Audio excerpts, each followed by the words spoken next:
Bon après-midi. Le Conseil constitutionnel a finalement rejeté tous les 12 recours introduits donc après la proclamation des 9 candidatures retenues pour la présidentielle de 2018 au Cameroun.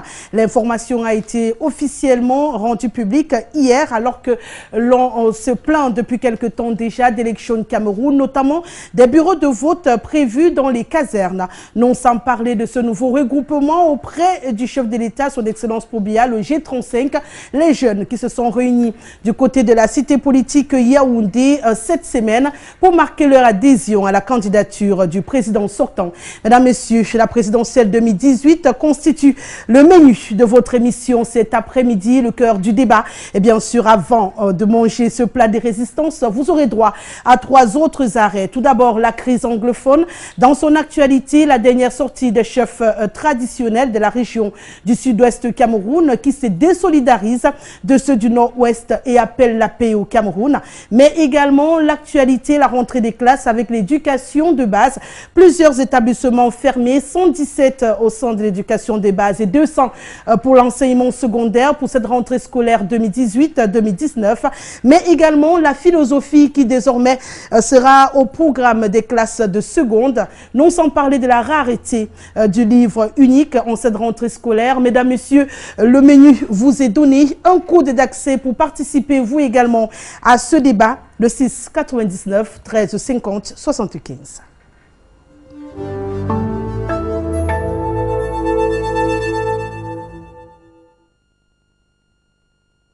Cet après-midi, un panel qui va se compléter au fur et à mesure que nous avancerons les aléas de la route, une fois de plus indexé au Cameroun. Je vais commencer par ma gauche.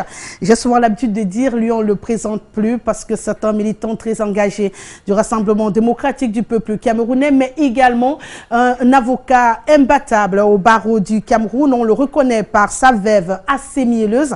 Je vous demande d'accueillir chez vous, maître Emmanuel Pensy. Bienvenue, maître.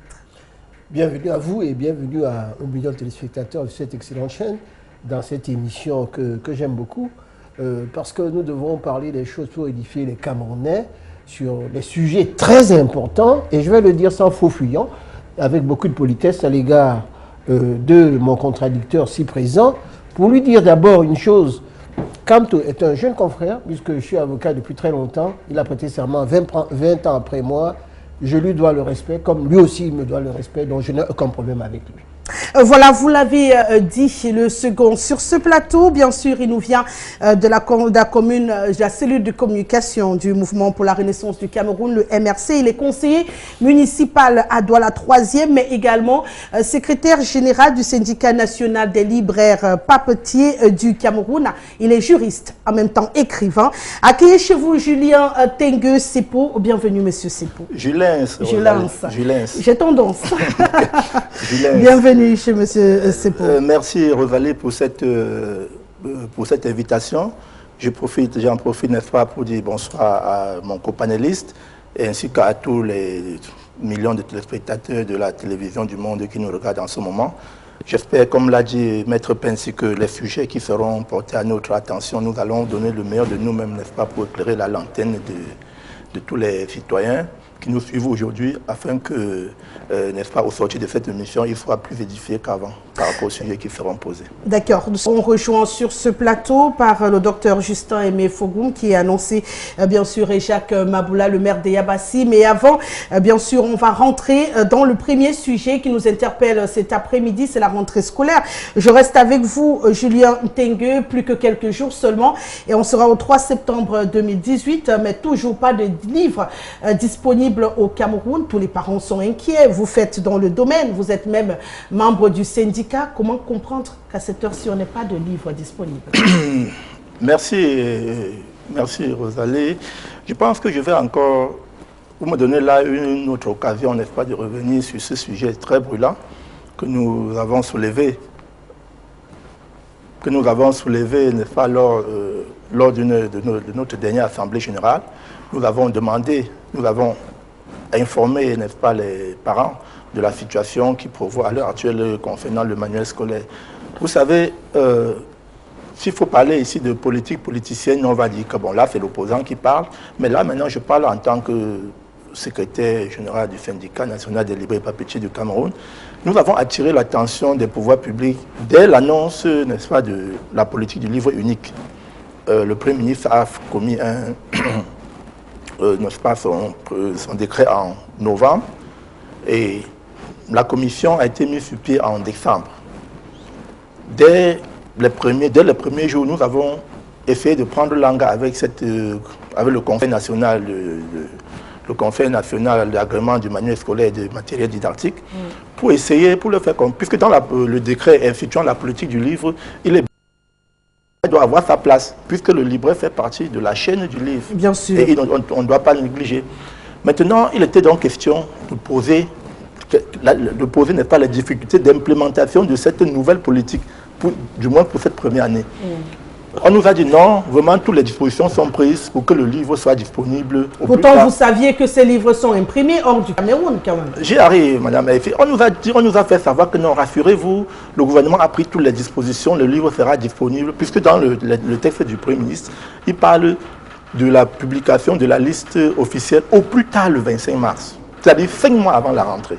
Maintenant, on se retrouve, le Conseil siège pour la première fois en janvier. Maintenant, avec tout ce que cela comporte, comme la mise sur pied des différentes commissions, études et tout, on constate donc qu'il y a un retard. Nous saisissons le Conseil à travers une note pour leur dire, attention, plus le temps passe, plus ça va causer un sérieux problème. La rentrée scolaire n'est pas... on ne va pas repousser la rentrée scolaire uniquement à cause du manuel scolaire. Et tout en reconnaissant que cette politique venait assainir le milieu du livre, parce qu'il faut reconnaître qu'à un certain moment, il y avait une telle cacophonie des éditeurs que les parents ne se retrouvaient plus, on ne savait plus à quel sens vous avez... Un parent entre dans votre espace marchand, vous ne pouvez pas satisfaire parce que vous avez peut-être 8 à 10 titres d'une même classe. Parfois, ce que vous achetez le plus, c'est ça qui sort le bon, ainsi de suite. Ça posait vraiment un sérieux problème. Ça a résolu le problème. En attendant, les parents n'ont pas de livres bien, dans la librairie. Peut-être on va y arriver. Le véritable problème, c'est donc quoi? C'est que nous avons dit, quand nous avons constaté donc que la liste arrivait tardivement, qu'est-ce que nous avons fait? Nous avons écrit au Premier ministre pour dire... Excellence, Monsieur le ministre, le Premier ministre chef du gouvernement, voilà la situation qui risque de se poser d'ici à la rentrée scolaire. Vous savez, la plupart des parents se ravitaillent à partir du 15 juillet. Ils s'en vont, à partir du 15 juillet, ils veulent s'assurer que les manuels sont là. Mais à la où vont les choses, on n'est pas sûr qu'à cette date, on aura les manuels. Non, ce qui est sûr, Maître Pensy, c'est qu'on n'aura pas de manuel à cette rentrée scolaire. Si vous pouvez me... Oui, je vais un peu développer, peut-être Maître va passer. Rassurez-vous, je reviens à vous, vous allez rentrer dans la profondeur du processus. Comment ça avance, hein? On fait le constat tous. Et il y a bien sûr une note qui est justement sortie pour annoncer qu'on aura un léger retard dans la disponibilité de ce livre unique qui pourtant, le processus a été accueilli avec beaucoup de joie par les parents qui se disaient on n'aura plus à faire le choix où des établissements privés ou publics auront une divergence dans les livres. On va un tout petit peu orchestrer tout cela, mais finalement, c'est un processus qui n'est pas opérationnel à quelques jours seulement de la rentrée scolaire. Oui, j'ai comme l'impression que ces problèmes du livre, c'est un gros business. C'est un gros business et ça pose des problèmes. Et si vous remarquez, encore, je pense que le problème s'est accéléré avec le changement au niveau du gouvernement, puisque c'est arrivé au mois de mars, avec une nouvelle personne comme ministre d'enseignement secondaire. Et donc... ça change encore au niveau du business, au niveau des accords. C'est vraiment un gros problème. Et je m'étonne, moi, à notre époque, moi je sais que je donnais les livres à mon petit frère.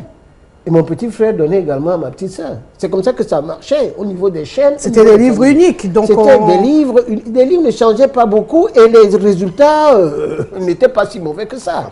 Et il y a un autre problème qui se pose également. Je me pose des problèmes. Pourquoi les professeurs, il y en a beaucoup qui sont brillants, d'ailleurs les enseignants, moi je voue vraiment, je dis un respect énorme aux enseignants du Cameroun.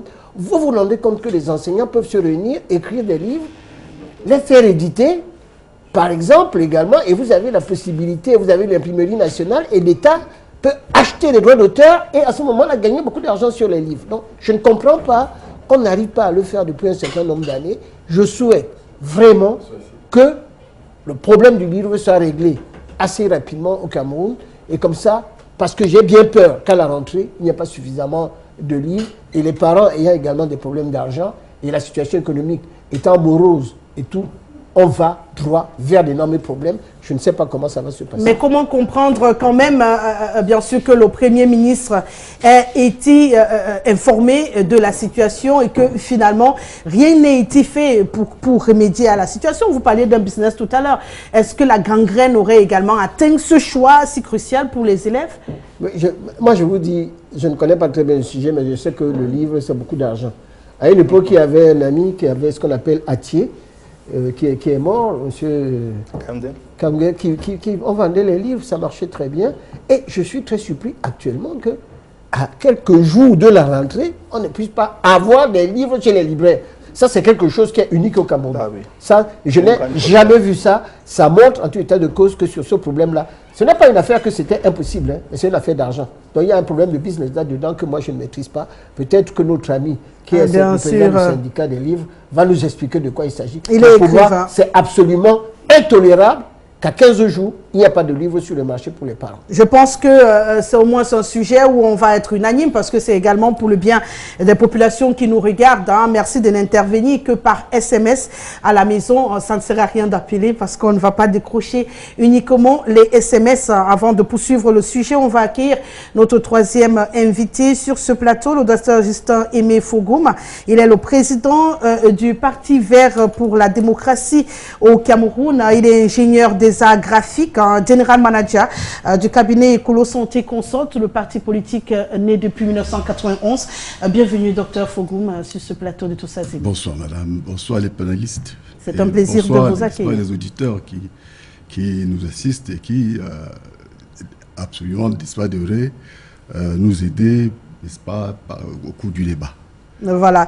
Vous nous trouvez, on est en plein dans le premier sujet, on parle du livre qui n'est pas disponible, le temps de vous laisser vous installer confortablement.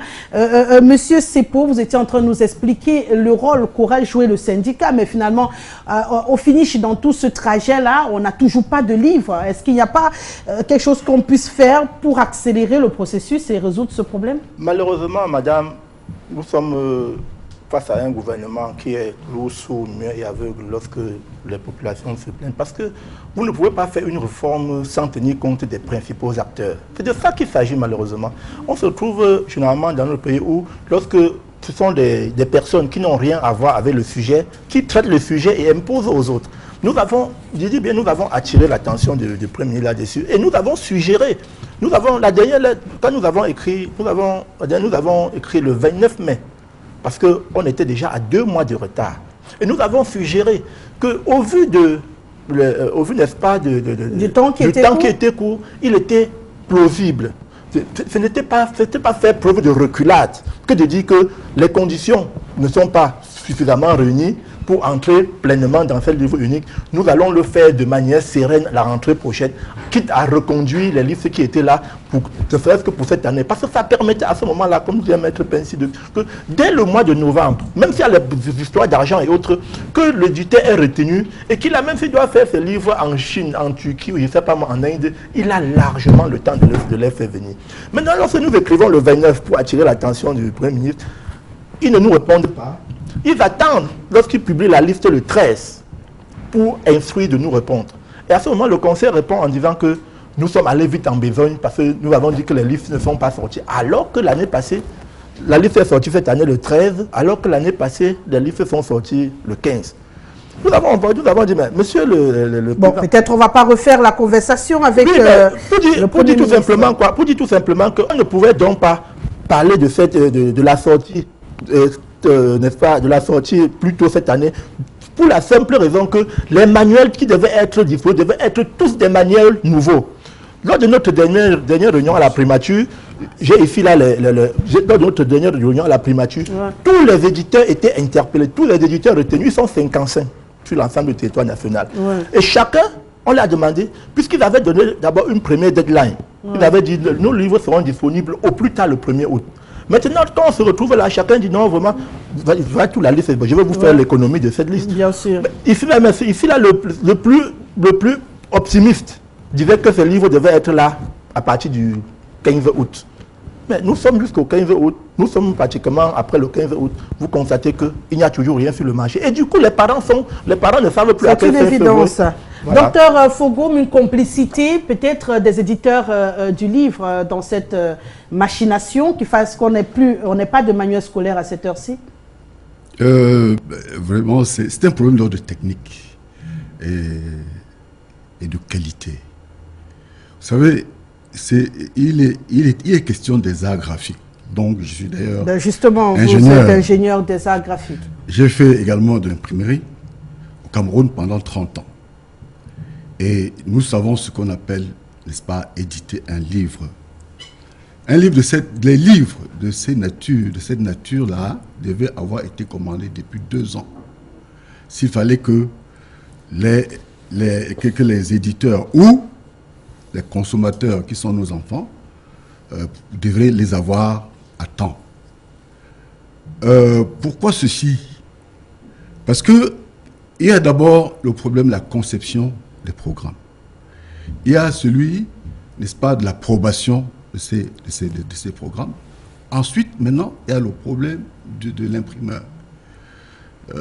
L'imprimeur conçoit, l'imprimeur écrit, l'imprimeur sort, n'est-ce pas, ce que nous appelons le manuel de correction, c'est-à-dire l'échantillon. Oui. Nous appelons l'épreuve. Oui. La morasse, c'est déjà beaucoup plus loin, parce que la morasse, c'est lorsque on a accepté et qu'il faille, cette fois-là, n'est-ce pas, imprimer. Bien. C'est des livres, ce n'est pas des carnets de bons de commande ou des bons dont on tire juste une quantité numérotée et on relie, on agrafe. Et... Donc, aucune chance qu'on ait ces livres à cette rentrée scolaire. Si on a des livres, n'est-ce pas, à cette rentrée, de bons livres, moi, je doute. Je doute que ce soit, n'est-ce pas, des livres de bonne qualité. Et que ce soit des livres acceptables. Et que ce soit également des livres correspondant au programme. Parce que, méfiez-vous, les gens vont tricher. Étant donné le temps qui est court. Des chapitres vont être sautés ou maltraités. C'est-à-dire traités à moitié. Parce que c'est lorsque ce travail est fait qu'on renvoie au ministère et à un service technique qui donne à son tour, n'est-ce pas, la griffe. Et c'est dans ce temps-là qu'on rentre à l'imprimerie, commencer le travail d'impression. Et une fois que le travail d'impression est réalisé, alors chaque éditeur, avec le carton du ministre, va aller chercher de sa marchandise. Malheureusement pour nous, rien ne pourra être fait au Cameroun. Rien n'est fait pour que ce soit fait au Cameroun parce qu'il n'y a pas de structure pour qu'on imprime des livres au Cameroun. Ouais. Il y avait la CPR. Je ne sais pas jusqu'où est allée la CPR, mais malheureusement, je ne sais pas si cette CPR, n'est-ce pas, fonctionne. Il y a toutes nos imprimeries du Cameroun sont des imprimeries de façon, c'est-à-dire les petits bons, les journaux, comme vous voyez partout, et même, quand vous voyez la qualité de nos journaux, c'est pas ça. C'est pas ça. Donc, on va finalement être d'accord. Hein? L'implémentation du livre unique pour cette rentrée scolaire, ça va être très compliqué, mais également autre chose qui est annoncée pour cette rentrée scolaire. Maître Percy, c'est la philosophie qui sera enseignée finalement en seconde désormais. Vous pensez que c'est possible également, vu que le livre ne sera pas accessible, de pouvoir introduire ces enfants de seconde dans cette matière et qui est un véritable casse-tête chinois, ne serait-ce que pour ceux de la terminale? Moi j'ai rien contre parce que j'ai fait un bac à 4 et que je sais que, même actuellement, je suis en train de lire Aristote. Voilà. Donc je lis Aristote, je lis également tout ce qui a été écrit sur Socrate, parce que Socrate n'a jamais écrit de livre. Parce que les gens ne le savent pas, Socrate n'a jamais écrit de livre.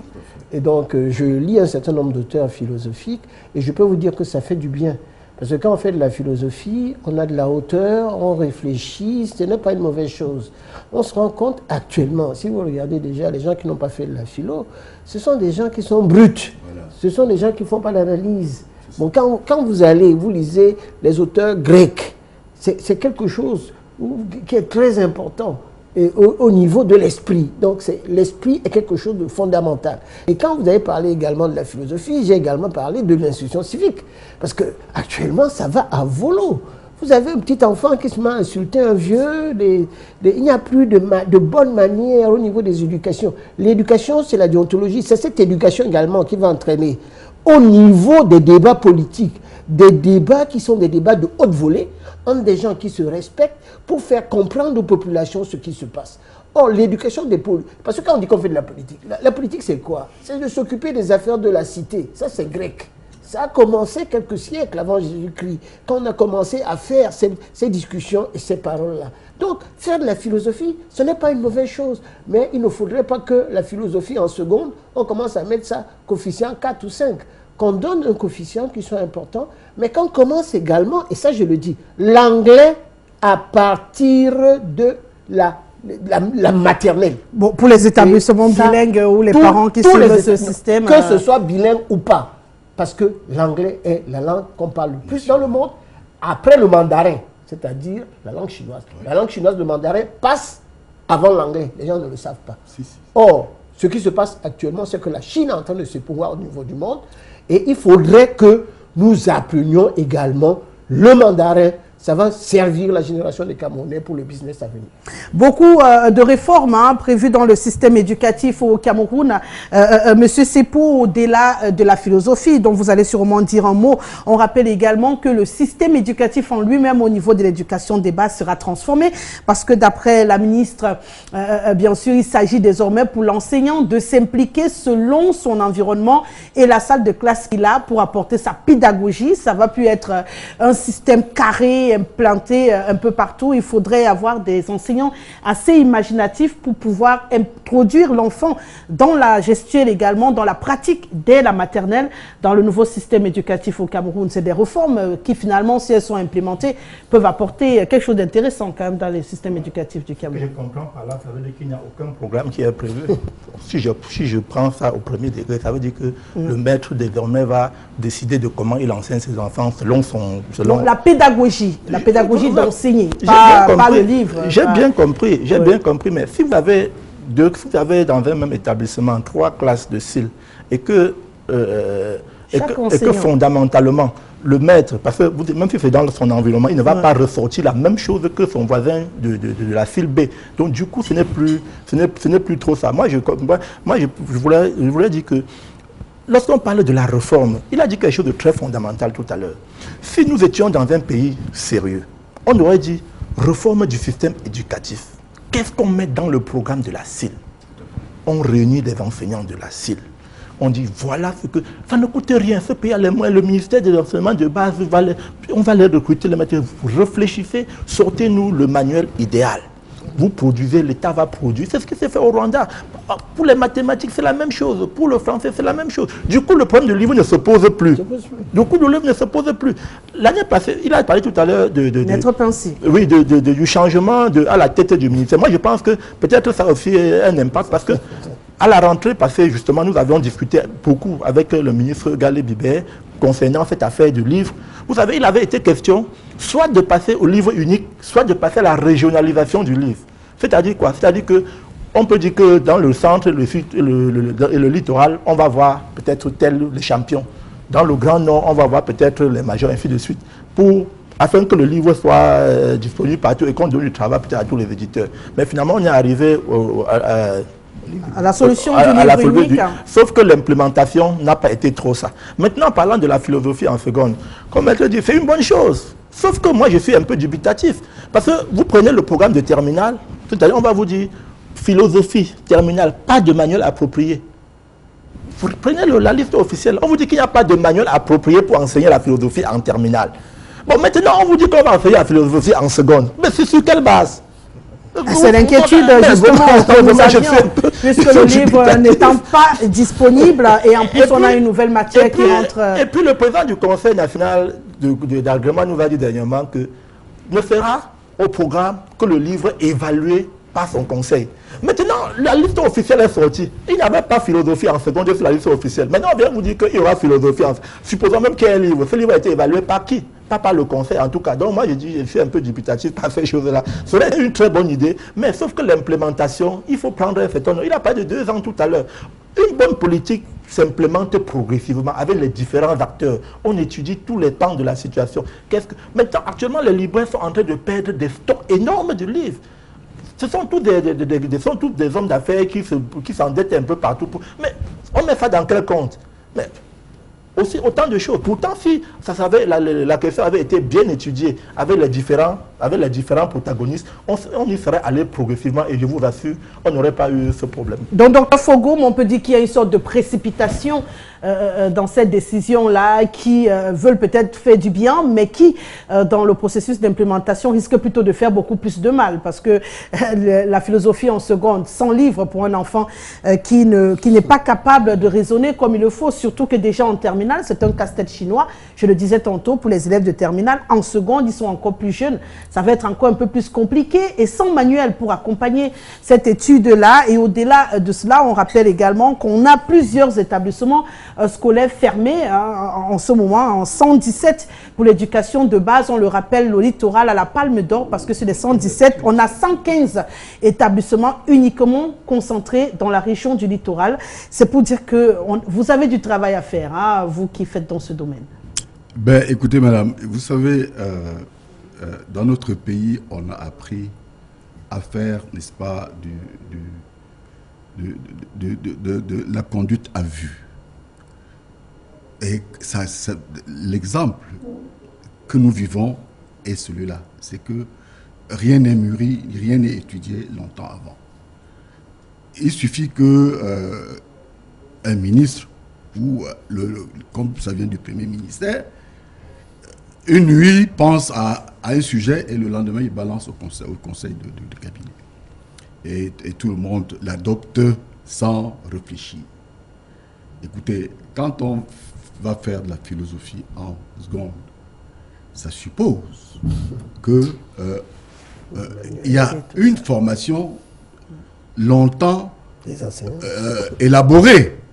Il y a des professeurs appropriés, attitrés pour cela. Et il y a un programme, il y a un emploi du temps. On sait qu'est-ce qu'il faut de nos enfants. Est-ce que c'est l'étude de l'âme? Est-ce que c'est l'ontologie? Est-ce que c'est l'étude de l'homme?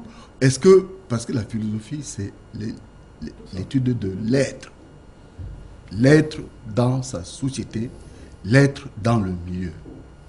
L'être dans son, comme disait Kant, n'est-ce pas, l'être progressant, pour parler du transcendantalisme. Bien. Quand tous ces sujets sont pris au même moment, et d'ailleurs, je ne voudrais pas, n'est-ce pas, épiloguer dessus. Je veux tout simplement dire très rapidement que ce n'est pas la première fois qu'on ferme les établissements dans le Cameroun ou à Douala. Vous allez voir, à la rentrée, ces établissements vont s'ouvrir. Nous en savons quelque chose.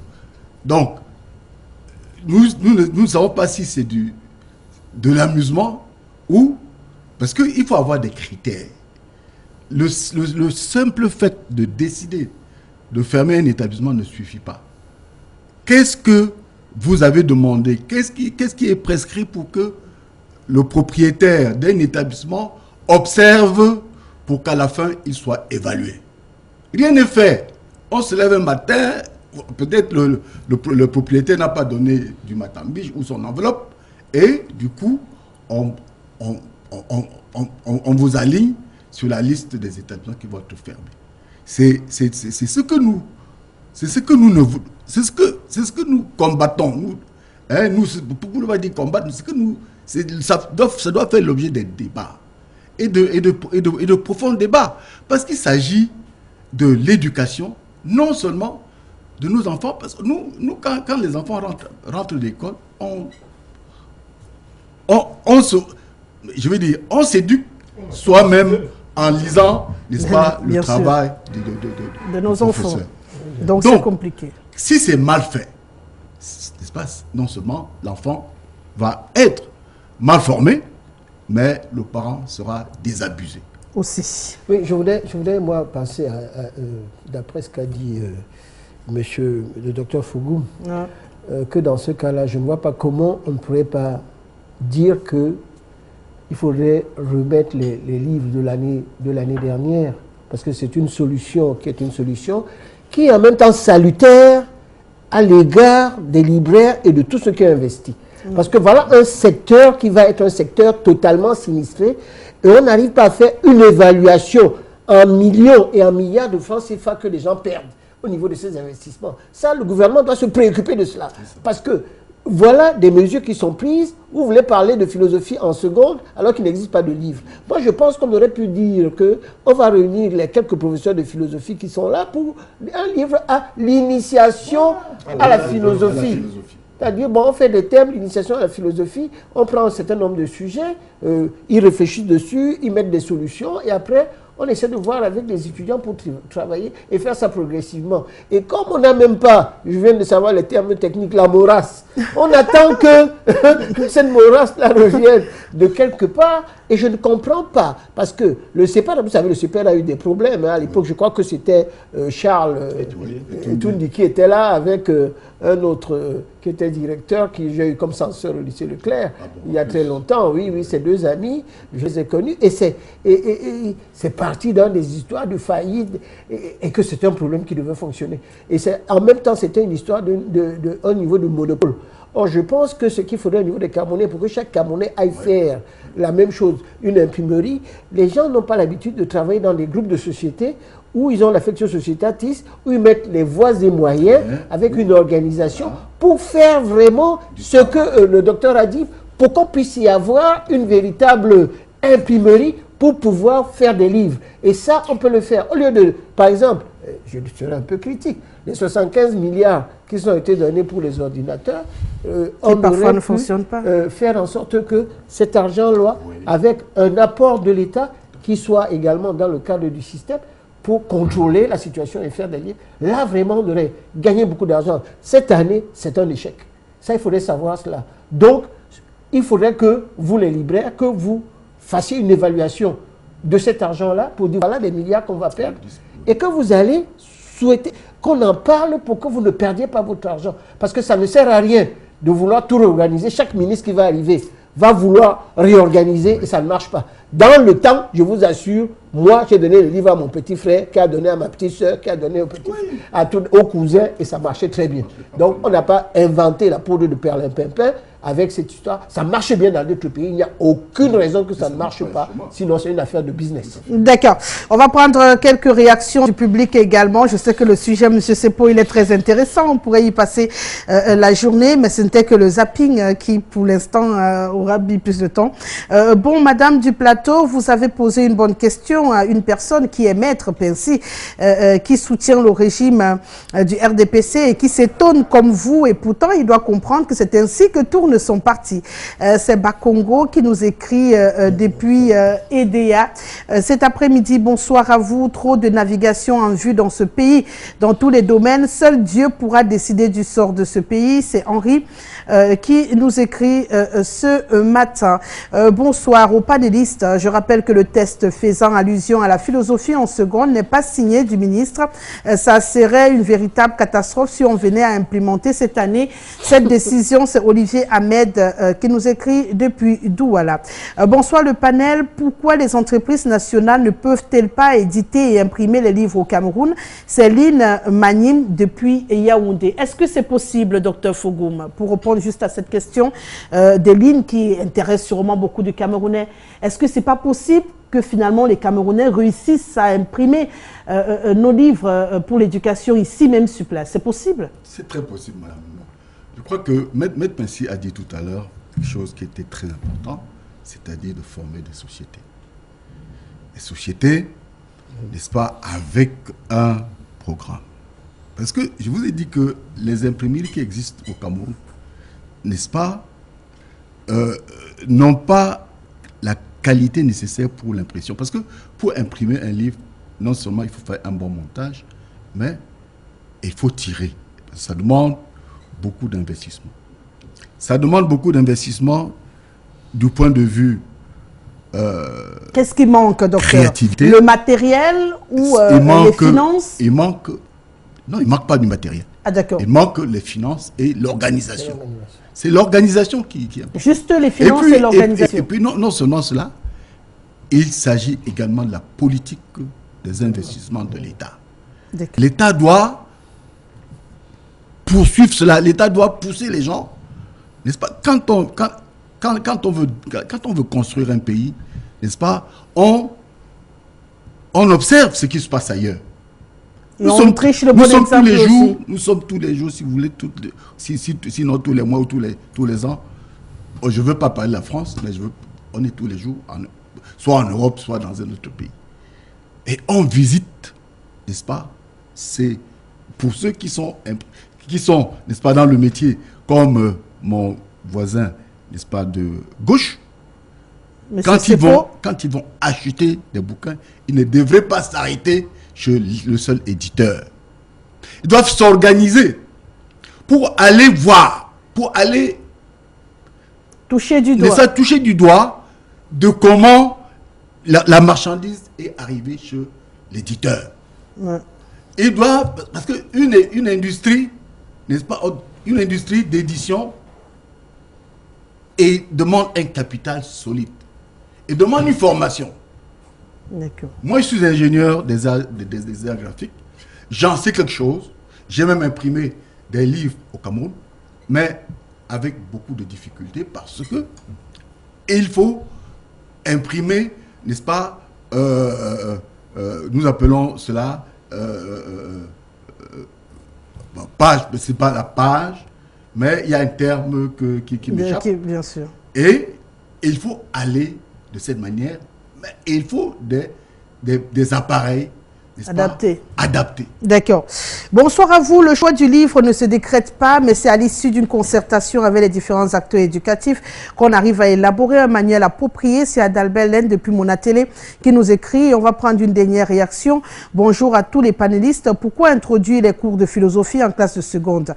Ce serait boycotter le système éducatif au Cameroun. Que pourra comprendre l'élève de seconde en philosophie? Dispenser les cours de philo en seconde serait donner à un enfant de 6 mois un bâton pour pouvoir apprendre à marcher. Voilà. Bonjour à vous, Maître Pensy, fait toujours de très bonnes analyses, mais il conclut toujours mal. C'est clair que le président a échoué et il devrait le dire. C'est Henri qui le dit ce matin. On va poursuivre ce débat avec la deuxième actualité, hein, d'après la dernière information, sous insistance de la CAF. Le ministre des Sports qui est sur la sellette cet après-midi a finalement réuni à Yaoundé les légendes du football, la CAF, que vous pourrez apprécier également, qui a paru satisfaite de l'état d'avancement des travaux préparatifs pour la CAN 2019 après le séjour à Douala, à Yaoundé, à l'ouest du Cameroun. Ils ont été d'ailleurs très surpris à l'ouest par un stade supplémentaire construit par le Cameroun, un stade d'entraînement qui n'était pas dans le cahier de charge, ce qui a également contribué peut-être à leur satisfaction à l'issue de ce séjour. Donc, les légendes ont été réunies à Yaoundé, Maître Pensy. Est-ce qu'il aurait fallu attendre autant de temps avant de les impliquer dans l'organisation de cette CAN? Je ne pense pas qu'il fallait attendre aussi longtemps. Mais je crois également que le ministre Bilon Quad, qui est sur la sellette, a quand même eu à prendre Hubert Song. Je crois qu'il est l'un des entraîneurs. Ça veut dire qu'il a eu à penser à des gens qui ont fait honneur au Cameroun, qui sont dans le passé. Mais nous avons énormément de footballeurs camerounais dehors. Et ces footballeurs gagnent beaucoup d'argent et connaissent le milieu. Et moi, j'aurais été pour qu'on ait un certain nombre de footballeurs entraîneurs de l'équipe nationale du Cameroun. On a vu le Sénégal avec un ancien international, où ils sont arrivés et ils sont qualifiés tout simplement par rapport à un système que seule la FIFA connaît. Ce que je voudrais dire, c'est que je me rends quand même compte que ces footballeurs camerounais sont arrivés le lendemain du passage de la CAF. Alors je me suis posé la question si le ministre n'a pas passé en même temps la même idée. Il y a des gens qui vont avoir la même idée, parce que ce n'est pas aujourd'hui qu'on dit au ministre qu'il faut penser quand même Omboma, aux autres personnes qui brillent, qui sont là. On sait que Eto'o-Fils, bien qu'il soit là où il est, pense toujours à l'équipe du Cameroun. C'est un patriote. Tous les joueurs, on a même appelé Boumsong pour venir et être, je crois, DTN ou bien améliorer le système. Le système du problème du Cameroun, c'est que le football camerounais est géré par des gens qui n'ont jamais joué au foot. Et qui souvent, parce que le foot, c'est un gros business. Les gens doivent savoir que le football, c'est une industrie de spectacle et que cette industrie de spectacle n'a pas été comprise par un certain nombre d'acteurs. Je rappelle que j'ai été en congé comme président de la commission juridique de la Ligue du football professionnel du Cameroun, le général Sémeng, qui vient d'ailleurs de valider que Bamboutos descend en ce qui n'est pas dans la légalité. Deuxième division. Ce qui n'est pas dans la légalité. On ne veut pas en discuter ici, parce qu'il suffit que Bamboutos paye pour qu'il récupère la place, et que ce n'est pas... En fait, il y a des dispositions techniques qui existent, et que d'ailleurs Bamboutos n'a pas été appelé par la commission qui était par Ronan Guinée pour pouvoir en parler. Il devait payer une certaine somme. Non, c'est une discussion qui peut prendre plusieurs heures au point de vue technique pour qu'on puisse expliquer de quoi il s'agit. Mais je voudrais dire ici que c'est une bonne chose qu'il soit quand même en fait là. Parce qu'il y a toujours des discussions. Vous avez des discussions tout à l'heure, vous avez dit que le président a signé un décret, il était où, pourquoi c'est marqué à Douala, à Yaoundé, pourquoi c'est pas ceci. Non, on en arrive. On va discuter de ça pendant 3 heures, comme s'il n'a pas donné pouvoir au secrétaire général de le faire. Quand on t'envoie, il y a des tampons qui existent, etc. On peut signer de plusieurs manières. Le monde a évolué d'ailleurs au niveau du digital, au niveau informatique, donc ça, c'est une discussion. Moi, je suis très content qu'il soit là, mais je serais souhaité que ce soit des Camerounais qui ont été brillants à l'extérieur, qui soient entraîneurs. Mais pour l'instant, le gouvernement a choisi Zidorf avec Oliver. On va se contenter de ça. Et ce que je voudrais tout simplement, c'est qu'on gagne. Mais ces anciens-là qui seront autour de l'équipe nationale vont faire en sorte que le climat soit beaucoup plus serein et qu'on puisse gagner. C'est tout ce que je veux, mais pas de discussion inutile. Ben vous pensez, Dr Fogom, que c'est possible que ces Lions-là, on se rappelle des disputes qu'il y a eu justement, Maître Pensé, on ne va pas ignorer tout cela, avec la présence de Roger Mila auprès des Lions indomptables à certaines de nos participations à des compétitions internationales. Cette fois, ils sont plusieurs et on est sur place au Cameroun.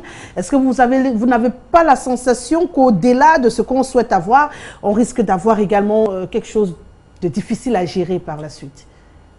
Vous savez que le football est un sport adulé par les Camerounais.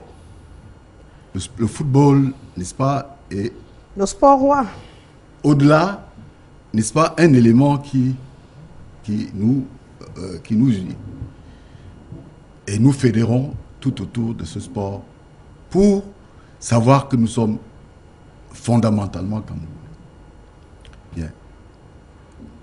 Moi, je crois que, ça c'est nous qui pensons comme cela, que c'est fondamentalement politique. Pourquoi? Parce que c'est en même temps un élément de campagne. Parce que le président de la République est un fin stratège. Il faut bien le savoir.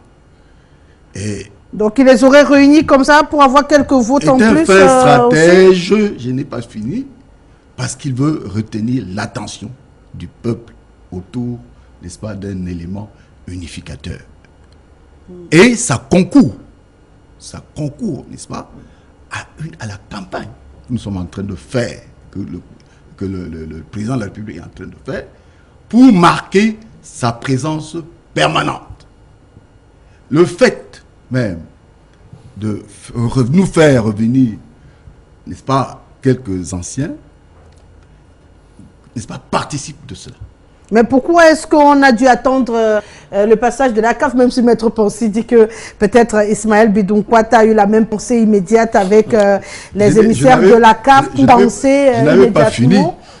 Justement. Je n'avais pas fini parce que je continue à le dire dans la mesure où quand le Cameroun, quand nous décidons de construire nos stades de manière progressive et satisfaisante. Parce qu'avant, on a lancé des cailloux et des pierres contre tous ceux-là qui étaient concernés par la chose footballistique. Mais aujourd'hui, tout le monde change d'idée et tout cela est à la faveur du président Biya qui a mis ce plan sur pied. Donc c'est plus Bidoukwad pour vous, hein, ça vient plus loin. Mais qui dit Bidoukwad dit le président Biya, c'est un membre du gouvernement. Il exécute, n'est-ce pas, la demande de son mentor qui est son président de la République. D'accord, Monsieur Sepo, je vous relance. Rassurez-vous, rassurez-vous, on est toujours ensemble. Bonjour à vous. Nos légendes ne sont pas considérées par nos dirigeants. La preuve, il a fallu que la CAF exige l'implication de ces légendes pour que le ministère exécute. Vous croyez que c'était vraiment nécessaire? Le ministre Bidoukwad étant conscient qu'un événement pareil avait besoin d'être vendu au-delà de nos frontières, n'aurait pas pu de lui-même penser à appeler toutes ces légendes depuis plusieurs mois déjà, parce qu'on le veut ou non, on est quasiment à moins d'une année de cette compétition africaine au Cameroun. Il y a beaucoup de choses à faire. Est-ce qu'il n'aurait pas pu véritablement réagir plus tôt? Toujours est-il qu'on dira que la CAF l'a dit d'abord. Donc, même s'il avait pensé, il n'a réagi qu'après que la CAF. Du coup, moi, je pense que je ne sais pas si on va appeler l'honneur ou bien quoi revient à la CAF, mais je n'ai pas la même lecture. Parce qu'il faut comprendre. C'est vrai, on dit aujourd'hui qu'on a appelé certains anciens gloires Je rappelle, c'est notre deuxième Coupe d'Afrique des Nations qu'on organise après celle de 1972. Ça fait 46 ans aujourd'hui.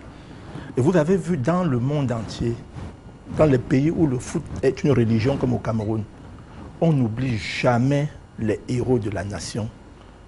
C'est-à-dire que la première des choses aurait été pour le gouvernement de rechercher parmi tous les acteurs de 1972, s'assurer que ces acteurs sont encore en vie. Vous l'avez vu en France, vous l'avez vu dans les autres pays, ça se passe comme ça. On ne peut pas. J'ai suivi un reportage l'autre jour, on parlait d'un ancien capitaine des Lions qui dort à la cloche et qui était l'un des héros de 1972. Maintenant, lorsqu'on dit qu'on a appelé certains... Les légendes. Toujours est-il qu'on n'appellera pas tout le monde. Donc, il y en aura qui estiment toujours que celui-là, il n'est pas plus légende que moi. Donc, mais je pense qu'il faut au moins une base de critique, il faut au moins une base de choix. Parce qu'aujourd'hui, vous voyez, on a pris les Lions peut-être de 90, on a pris les Lions de 2006, on a pris sans aucun critère de choix. Mais ce que je tiens à dire, c'est quoi? Vous ne pouvez pas vouloir aller en guerre.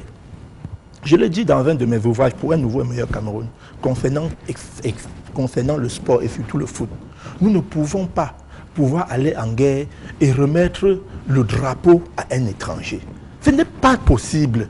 Maître Pinsil l'a relevé également tout à l'heure, parlant de certains pays africains. Pourquoi pense-t-on toujours que les Camerounais sont tellement, n'ont pas d'expertise?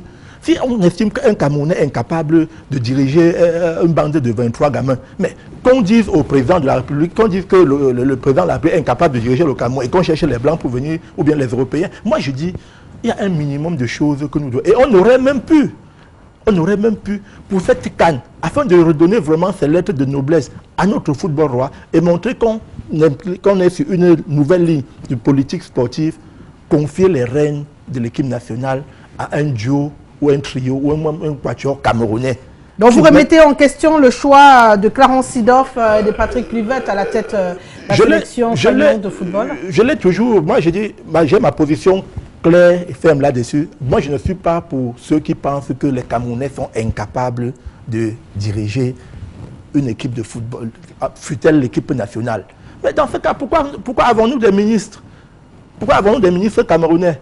Pourquoi avons-nous... Non, il faut qu'on soit un peu sérieux. Donc moi, je voulais dire, bon, on dit M. Bidoukwad sur la sellette. Moi, ce monsieur, vous savez comment il a fait un peu ses façons de fonctionner. Mais vous avez vu la première fois où il a été à la tête de ce ministère, il a toujours quelques phrases qui passent par-ci, par-là. Mais toujours est-il qu'aujourd'hui, on ne dira pas que comme Maître Pinsil a dit, peut-être il avait pensé, mais la CAF lui a damé le pion. Et pour revenir à l'organisation de cette CAN, je suis un peu vraiment dubitatif lorsque, je ne sais pas si ceux qui magnifient cet événement sont vivent dans le même Cameroun que moi.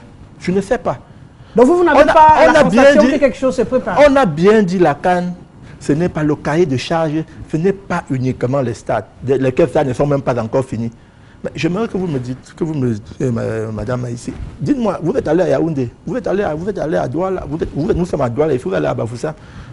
Je ne vois pas le début de réalisation des infrastructures.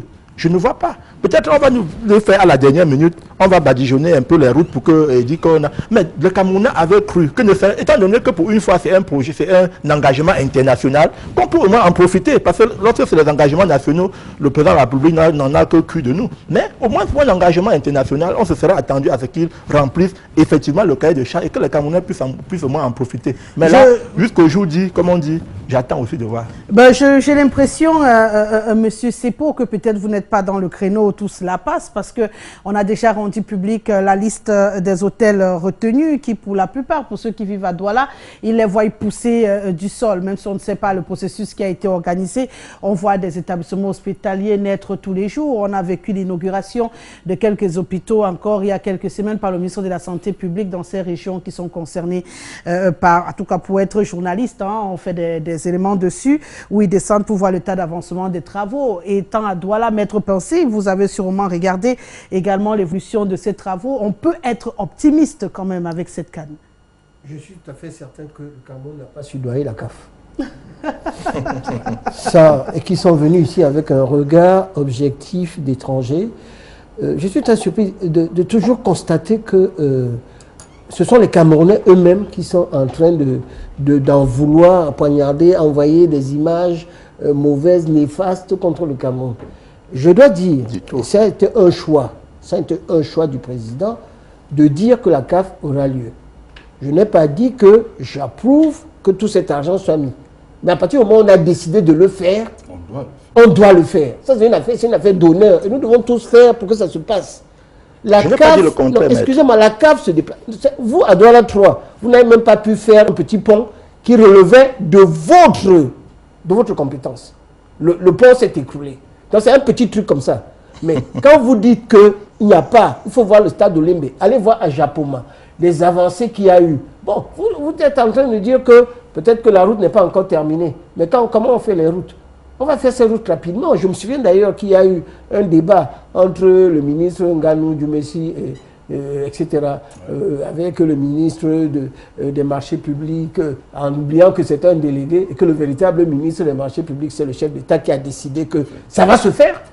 Et moi, je vois tous les jours des avancées qui souvent, je peux même vous dire que j'étais du même avis que vous, en pensant que ça n'aura pas lieu. Mais lorsque le président a décidé et que les moyens sont mis, il faudrait que tous les Camerounais, quand même sur ce point-là, que ce soit un sujet sur lequel nous devons avoir des idées de convergence parce qu'il s'agit de l'honneur de notre pays. Alors, je voudrais également ajouter ceci, en s'agissant des entraîneurs. Je suis toujours pour qu'on mette des entraîneurs camerounais. Mais on m'a dit que les entraîneurs camerounais aiment trouver les matabiches. C'est-à-dire, pour être sélectionné, il faut donner l'argent, il faut faire ceci. C'est pour ça d'ailleurs, et vous le savez, Mbappé a dit, son père a dit qu'il voulait que son fils joue pour le Cameroun, mais on lui a demandé de l'argent. Il y a des joueurs, pourquoi les joueurs sont partis et ne viennent plus? Parce que ces entraîneurs camerounais-là étaient toujours en train d'essayer de soutirer du fric, etc. L'autre deuxième, c'était tout simplement le salaire de l'entraîneur. On a vu que le Nigeria, son entraîneur, n'a eu que 6 millions de francs, alors que le dernier étranger était à 60 ou 50 millions par mois. C'est ça le véritable problème, c'est-à-dire comment faire pour que celui qui n'entraîne que le footballeur ait, en tant qu'entraîneur camerounais, un salaire qui soit 5. Le ministre gagne quoi? Rien, 1 million. Tout ce qui lui sert, c'est chaque semaine, on fait les séminaires à Yaoundé, 2 ou 3 séminaires, et chaque séminaire, il a 1 million. C'est ça, c'est parce qu'il donne l'argent au ministre, vous ne savez pas ça. C'est un véritable scandale. Il n'assiste même pas. Donc, moi, je suis pour qu'on donne des véritables salaires au ministre, c'est-à-dire chaque ministre doit avoir 10 millions, parce que comme ça, il ne va plus voler, il ne va plus détourner, il ira au séminaire gratuitement, les fonctionnaires auront un salaire qu'on va relever, ils ne vont plus voler. On va faire une loi sur l'enrichissement illicite qui permettraient de savoir ce qui se passe. L'article 66 dont vous parlez, on va les remettre sur le bras. Le président de la République a voulu de parler de rigueur et moralisation, qu'on remette ça sur le plat, c'est ce que j'espère. L'histoire du football camerounais, c'est tout simplement parce que l'entraîneur camerounais n'est pas un entraîneur comme tous les autres. Il va prendre le frère de celui-ci parce qu'il voudrait le vendre. C'est ça. S'il vous prend, vous n'êtes rien, on vous met dans l'équipe du Cameroun, vous brillez un peu, vous êtes connu, on va vous vendre, il va toucher l'argent. C'est ça le véritable problème. C'est pour ça qu'on va prendre des gens qui sont objectifs, qui vont venir, qui ne vont pas faire l'histoire de Matabiche, je connais tel. Et c'est pour ça que Zidov est parti à l'étranger demander à Matip de revenir. Il est allé également voir notre joueur à Torino, Nicolas Nkoulou, meilleur arrière de Torino, et élu meilleur joueur du club, en lui demandant s'il te plaît reviens. C'est ça le véritable problème. Quand vous avez ces gens-là qui sont là, qui ne sont incapables d'acheter de l'eau minérale pour les joueurs, et que les joueurs qui vivent dans des palaces viennent ici et sont obligés d'aller boire de l'eau du robinet, du puits, et que dans les... Non, non, monsieur, ça, si vous manquez d'organisation, oui, le président de la République a décidé que le temps que ça se fasse, parce qu'on a besoin d'une coupe, on ne va pas rentrer dans les petites magouilles avec ces entraîneurs qui peuvent être bons, mais dont la mentalité est une mentalité de magouilleur et de matabiche pour prendre des gens qui ont des objectifs, qui vont avoir une autre image, qui vont balayer tout ce qui va... C'est ce qui a été décidé. Vous pouvez ne pas être d'accord. Vous allez réagir. Le président de la République a décidé qu'on met Zidov. Zidov vient avec un œil neuf. C'est un spécialiste avec Univer, de très bons joueurs. Et on espère qu'avec tout ça, ça va marcher. Quant au stade, ils seront là et je peux vous assurer qu'on va les inaugurer. Vous serez fiers même d'avoir des routes dans votre mairie que vous n'arrivez pas à diriger. Je le dis, je l'ai comme impression que Maître Pen finalement pas compris. Je dis pour une fois que c'est un engagement international, nous espérons que au terme de ça, nous allons également en profiter. Vous avez dit que vous n'avez rien vu. Parce que, non, c'est que vous n'avez pas suivi. J'ai dit, on a dit que ce sera après le jour dit. J'ai dit, j'attends de voir que ce jour-là, ce soit vraiment, et que nous... Parce que pour l'instant, vous ne voyez rien de concret. Moi, je suis... Il a parlé tout à l'heure de Douala 3e, où je suis.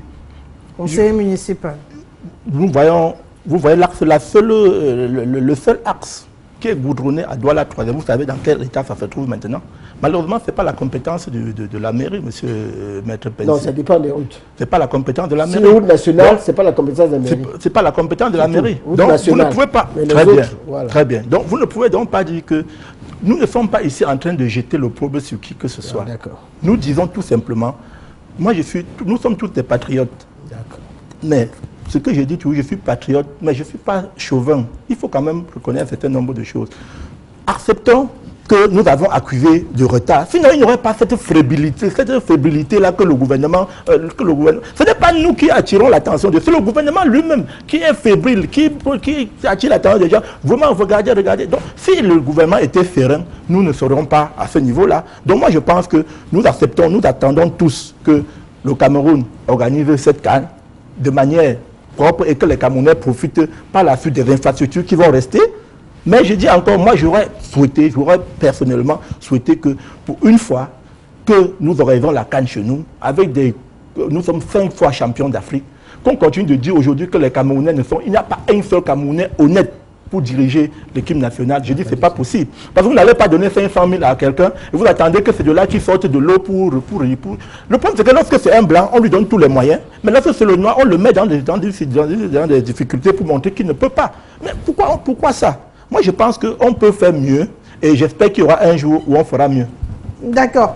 On espère avec vous, bien sûr, le temps de sortie de ce sujet sur le zapping. On va dire que Pierre Ismaël Bidoumpouad, pour l'instant, il est peut-être sur la bonne lancée, malgré de temps en temps le coup de pouce de la CAF pour l'aider à marcher un peu plus vite aussi.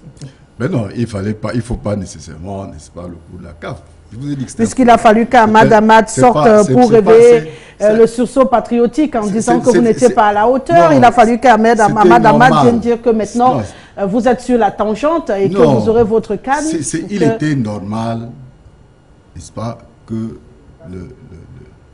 le sponsor, n'est-ce pas, de la Coupe d'Afrique, n'est-ce pas, veille sur l'avancée des travaux. C'était l'organisateur, pas le sponsor, parce que au-delà d'organiser... Comme vous voulez, l'organisateur.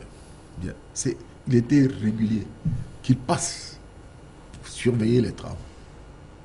Eh bien, quand ils sont satisfaits, ça veut tout simplement dire que nous respectons le cahier de charge. Je voudrais attirer votre attention pour ne pas blesser les esprits. C'est que j'ai vu au Brésil, c'était à quelques jours près qu'on était en train encore de mettre les carreaux. Le dernier jour, hein, on est en train de mettre les carreaux sur certains ponts. Je dis le dernier jour. Bien. Enfin, c'est pas. Comme quoi, c'est pas qu'une affaire du Cameroun. C'est pas pour dire que nous faisons du bien. Ça veut tout simplement dire que la coupe, cette coupe, effectivement, va apporter du bien. Nous aurons à tous les coups, n'est-ce pas, des hôtels montés. Nous aurons des routes. Nous aurons, n'est-ce pas, un système hospitalier bien organisé. Alors, pour revenir maintenant, n'est-ce pas, sur les entraîneurs, Maître Pincy l'a dit, et moi je crois que ce qu'il a dit est réel. C'est normal. On ne peut pas prendre un Camerounais aujourd'hui et lui payer 40 millions de francs par mois, ou 20 millions de francs par mois. Ce serait exagéré. Je vais vous donner un exemple. Surtout qu'il est censé être patriote aussi, c'est pour son pays. Je vais vous donner un exemple. J'ai participé en tant qu'expert qualité au contrôle des brasseries quand leur patron était descendu ici.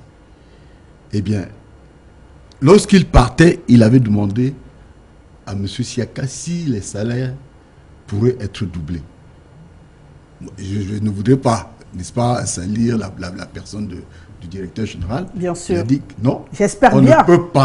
On ne peut pas, pour la simple brasserie, donner des salaires doubles, alors qu'il y en a qui sont, n'est-ce pas, le SMIC est à 30 000 francs. Mais pourtant, les salariés des brasseries sont bien payés par rapport à tous les autres Camerounais. Mais lui, il était venu demander si on pouvait doubler. Il avait demandé cela. Bon. Donc, c'était pour dire que ne soyons pas aussi pessimistes que cela. Au contraire, nous devons, par souci, n'est-ce pas, du patriotisme, soutenir ce projet. Il y va de notre bien. D'accord. Vous avez demandé 30 secondes. Oui, en 30 secondes. Oui. Pour dire que sur un bémol par rapport au Cameroun, il faut oublier que par rapport au cahier des charges, lorsqu'on attribuait la CAN au Cameroun, c'était 16 équipes. Après, on a multiplié 24. Après, on a encore augmenté le nombre de stades. Et que, juridiquement, le Cameroun aurait pu contester, revendiquer et aller. Mais on a accepté. Donc, non, on a accepté. C'est pour ça d'ailleurs que la CAF se rend compte que devant un défi majeur que le Cameroun est en train de relever, il ne peut pas être comme les Camerounais qui sont toujours en train de vouloir faire quelque chose. Je me réjouis d'ailleurs que notre ami le maire adjoint de Douala 3 puisse corriger ces propos que j'ai peut-être mal entendus tout à l'heure. Mais comme je sais souvent qu'il a une langue fourchue, s'agissant de l'opposition, je me suis dit qu'il fallait qu'on rétablisse les choses telles que c'est. La CAF aura lieu, le Cameroun a fait ce qu'il a fait. Je suis tout à fait certain que nous aurons une belle CAN. Tout ce que je souhaite tout simplement, c'est qu'on puisse la gagner. Je tiens à vous rappeler qu'il n'y a pas de football professionnel sans mafia. Renseignez-vous, c'est Christian Yondo qui s'exprime ainsi depuis Douala. Bonsoir à vous. Le cabinet de contrôle de la CAF, ce sont des démagogues. Voilà, à la date du début de la CAN. Bon, voilà, c'est pour Henri, ce sont les démagogues. Bon choix des sujets, merci. On poursuit, demander à Maître Pincy comment fonctionne le service juridique de la Ligue et qu'on ait autant de problèmes dans le championnat à cause du copinage avec les présidents des clubs, Xavier de Douala. Ce n'est pas le débat. Ben voilà. Depuis 2 ou 3 ans. Au-delà, ce n'est pas le débat ce soir. On a des émissions spécialisées de football où on aura l'occasion de rentrer en profondeur. On a fait que passer et survoler puisque c'est un sujet d'actualité actuellement au Cameroun. Bonjour sur le panel. Je constate que l'on métro, la priorité essentielle, les bacs à ordures sont pleins. Douala est une poubelle à ciel ouvert. Donc pour lui, on se concentre sur les stades alors que la ville est d'abord sale et qu'il faille apporter un peu plus de propreté de ce côté-là. Je pense que ce sera les derniers coups de balai dans toute l'organisation de cette compétition. Bonsoir à vous. Le cabinet de contrôle de la CAF, lui également, il le dit. Apparemment, lui aussi trouve que sont les démagogues. Madame, c'est une honte pour le régime RDPC. Ne vous étonnez pas. Je ne suis pas contre ce parti, mais les Camerounais sont capables de guider cette équipe. Comment voulez-vous qu'on donne des sous à des Camerounais s'ils trouvent le coaching est bon et qu'il démissionne de son poste ministériel pour venir au sport? C'est Bakongo qui nous écrit depuis EDA. Peut-être une dernière réaction. Bonsoir le panel. Le Cameroun n'a pas besoin d'un étranger pour son équipe nationale, sinon appelez-les pour administrer. Mais quel dommage. Et Somba, Assam qui nous écrit depuis Yaoundé, une transition et on va passer à la revue actu cet après-midi consacrée à la crise anglophone.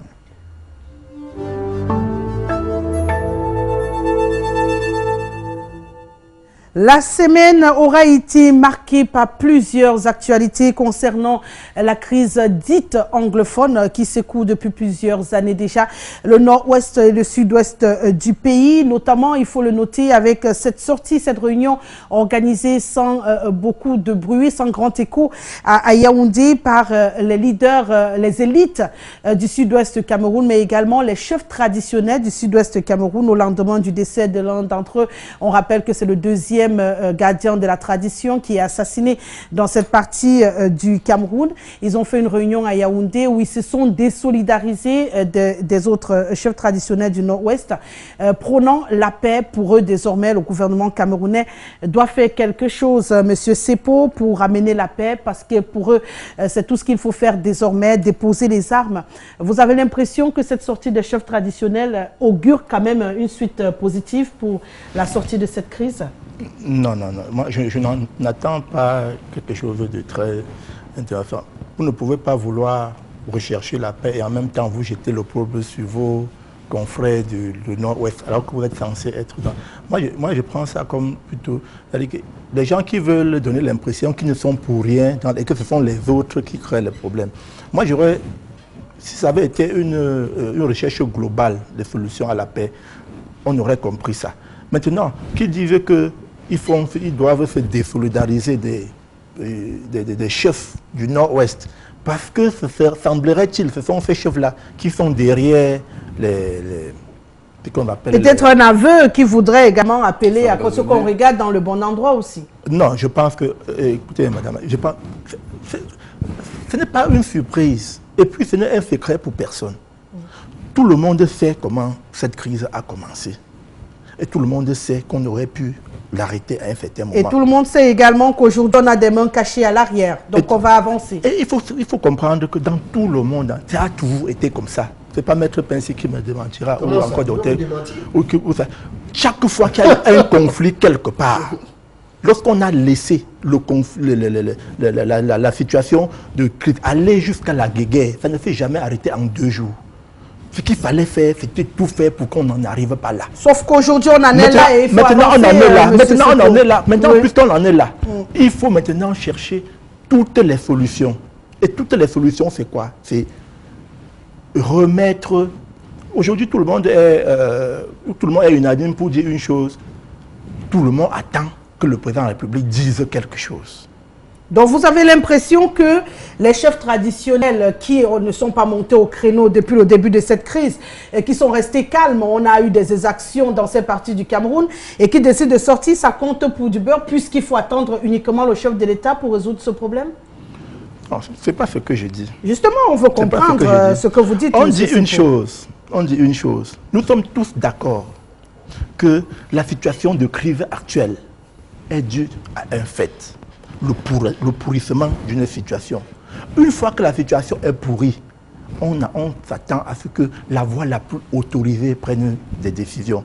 Maintenant, attendez, depuis qu'ils ont pris ces décisions, ils ont dit qu'ils se désolidarisent des chefs du Nord-Ouest. Est-ce que la situation sur le terrain a changé? Est-ce que la situation a changé? Tous les jours, on est dans On est dans tous les jours, on est dans, comment on appelle ça, pas seulement l'impact, on est dans les tueries, on est dans les vatards, on est dans les... Et on est arrivé à un point où ce n'est pas nous, actuellement, il n'y a pas de solution pour vous, monsieur. Il n'y a pas de solution. Actuellement, la seule solution, nous disons la solution idoine, et qui, à mon sens et à notre sens, nous l'avons été les premiers à le dire ici. Au sens du MRC. Oui, nous l'avons été les premiers à le dire dans ce pays. Le chef de l'État serait allé dans ces zones et aurait résolu le problème. Il aurait, même s'il n'avait pas, sa simple présence aurait permis, n'est-ce pas, de laisser encore en léthargie un certain nombre de... Parce que la crise anglophone ne date pas d'aujourd'hui. Et vous pensez à la décentralisation, finalement, si on a encore besoin que lui descende... On fait que la crise anglophone ne date pas d'aujourd'hui. C'est un vieux sujet dans ce pays. C'est un vieux sujet dans ce pays. Les plus anciens que moi ne le demanderont. C'est un vieux sujet dans ce pays. Mais il faut savoir comment le résoudre. J'ai souvent l'habitude de dire, les gens, il ne faut pas oublier que lorsque vous... On peut contraindre une femme à un mariage. Mais quelques temps après, elle comprend que, elle se dit que si elle avait raté ce mariage, vraiment, elle aurait peut-être raté sa vie. Mais lorsqu'elle constate qu'il y a eu dol, non, elle commence à se rebiffer. C'est au mari de prendre des dispositions pour mettre la femme dans les meilleures conditions. Ça n'a jamais été le cas. C'est vrai que je suis tentée en profondeur de comprendre qui est l'épouse et qui est le mari, même si on n'est pas dans une situation de mariage, mais dans une situation d'État qui vit une crise véritablement dérangeante pour les uns et les autres. Et qu'en ce moment, dans cette partie du Cameroun, on a assisté à un véritable festival d'assassinat des autorités depuis quelque temps. Et on pense quand même que cette sortie, c'est un début de pistes, puisqu'ils n'ont pas parlé depuis. On avait l'impression qu'ils étaient consentants de ce qui se passait. Leur sortie peut-être montre qu'au fond, eux-mêmes, ils étaient soumis à une sorte de pression. Oui, je crois que vous avez vu les difficultés avec lesquelles le maire adjoint MRC a eu à expliquer cette situation. Parce que moi, je n'ai rien compris dans tout ce qu'il a dit, parce que ça a été toujours du verbiage. Il faut aller directement. Vous êtes pour ou contre? Est-ce que vous êtes pour les ambazoniens, pour les terroristes qui assassinent et qui ont assassiné deux chefs traditionnels? Et que les chefs traditionnels se réunissent pour dire que non, nous voulons la paix. Bon, moi, je pense que c'est une excellente chose que les chefs se décident. Et vous-même, qui êtes, je pense, vous êtes Bamileke, vous ne pouvez pas, je vois la tradition Bamileke face aux chefs. Ça, c'est quelque chose d'incroyable. Les chefs ne sont pas là, ces chefs-là, ce ne sont pas des chefs politiques. Ils sont venus dire, nous voulons la paix. Ils ont marché pour la paix. Et je pense que nous-mêmes, vous-même au MRC, vous êtes pour la paix. Mais quand vous cherchez quelques voix, parce que c'est ça votre problème, vous ne pouvez pas prendre une position logique par rapport à une situation. Oui, ces chefs se sont bien comportés. Ils ont marché, ils ont bravé, ils n'ont pas eu peur pour affronter. Maintenant, vous apportez une solution qui est la solution facile. Que veulent un certain nombre de partis dans la MRC? Comme on a tiré sur le gouverneur, on a tiré sur le ministre de la Défense. Et il faudrait que le président Biya aille là-bas également pour qu'on tire sur lui. Comme ça, c'est fini. Mais c'est votre problème. Vous savez que cette jeune-là, si vous avez été au sud-ouest, si vous partez de Limbe pour aller à Kumba, il y a une seule route. Bon, pour aller revenir. Donc les gens vont vous attendre, ils vont tirer sur les chefs d'État. C'est ce qui vous intéresse. C'est ce qui vous intéresse parce que vous voulez tout simplement l'éliminer. Comme ça, c'est fini au niveau des élections. Il n'est plus là. Ça, c'est ce que vous voulez dans votre subconscient subliminal. J'ai bien dit au début de la crise. Je n'ai pas dit par... Oui, mais on en est au début de la crise, vous n'étiez pas. Excusez-moi, au début de la crise, moi j'étais. Lorsque le ministre de la Justice a commencé par les avocats. Oui. Et le garde des Sceaux, le 16 novembre, nous a convoqués. Je faisais partie des avocats, je peux dire important, avec tous les directeurs, tous les chefs de cour qui étaient là, les procureurs généraux, au ministère de la Justice. Et le problème était résolu. Le problème concernait tout simplement en disant que le WADA n'était pas traduit en anglais. Ça a été ça. Et que le code civil n'était pas traduit en anglais, et alors que tout le monde savait que...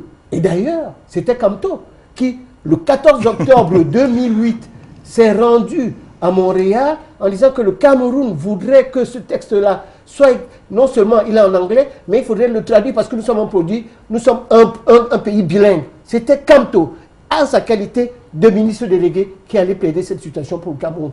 Donc, c'est une situation qui existait. Et je peux même vous dire que lorsqu'on parlait de l'OADA, j'étais là, en tant que numéro 2 du barreau du Cameroun, en 1985, à Montréal, parce que les pays francophones dans le cadre de la conférence internationale des barreaux de tradition juridique commune, voulait que du fait de la multiplicité des textes en Afrique, qu'il y ait des textes qui soient uniformes. Donc nous avons été à l'origine de tout ça. Et nous avons réglé ce problème avec les autres. Alors ça s'est transformé également avec la crise, en tout état de cause, qui c'est au niveau des enseignants.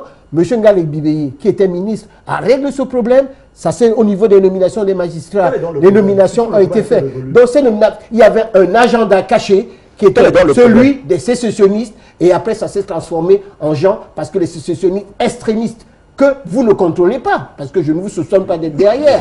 C'est eux qui ont commencé à prendre les armes et à tuer. Non, je n'ai pas là-dedans. Donc je voulais donc vous dire que le gouvernement a tout fait pour régler le problème. Pour l'instant, on chercherait bien à trouver ces personnes-là. Mais même s'il y a Molan Diol Itumbe, qui est le plus vieux sécessionniste du Cameroun à 92 ans, a parlé d'ailleurs il y a quelques jours. Mais quel est le chef des sécessionnistes qui peut dire qu'il veut venir parler? S'agissant par exemple des FARC, les FARC en Colombie avaient un chef qui est venu discuter avec le président Dos Santos. Et le problème s'est réglé. Le gouvernement ne cherche que la paix. Laissez-moi avec vos histoires en disant que le gouvernement, il y a des extrémistes qui tuent, qui assassinent tous les jours. Ça, j'aimerais que le MRC, comme tous les partis du Cameroun, disent que assez, nous voulons la paix. Ben, assez, nous voulons la paix. Peut-être le PVDC est également dans la même logique. Vous voulez réagir? Non, non, ça va. Si c'est pour réagir directement à la suite de Maître Pensy, en quelques secondes. Je pense que Maître Pensy a là n'est-ce pas, de déjouer le débat. Nous ne sommes pas ici pour parler des problèmes des avocats ou des enseignants. Parce que ça, c'est un problème révolu. Si le problème était dans la Maître Pensy, on n'en serait pas aujourd'hui. C'est parce que vous dites que... Peut-être si vous nous éclairez, Monsieur Sepo, vous nous éclairez un peu plus sur la vision que vous avez. C'est Maître Pensy qui dit qu'il y avait un agenda caché. Donc c'est lui qui fait. Donc lui, c'est les sécessionnistes. Mais je dis, il n'y a pas d'agenda caché. Pourquoi? Parce que ces gens se sont toujours exprimés. Ce n'est pas la première fois. Ce n'est pas la première fois. Ces gens, quels gens, monsieur? Ces gens qu'on appelle les ambazoniens. Donnez leur nom, le chef. Le chef, c'est qui? Que vous connaissez?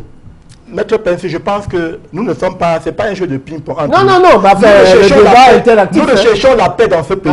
Vous-même, vous parlez. Moi, j'ai fait tout le sud-ouest. J'y suis allé en tant qu'élu de la nation. J'ai fait les maison après maison pour comprendre ce qui ne va pas.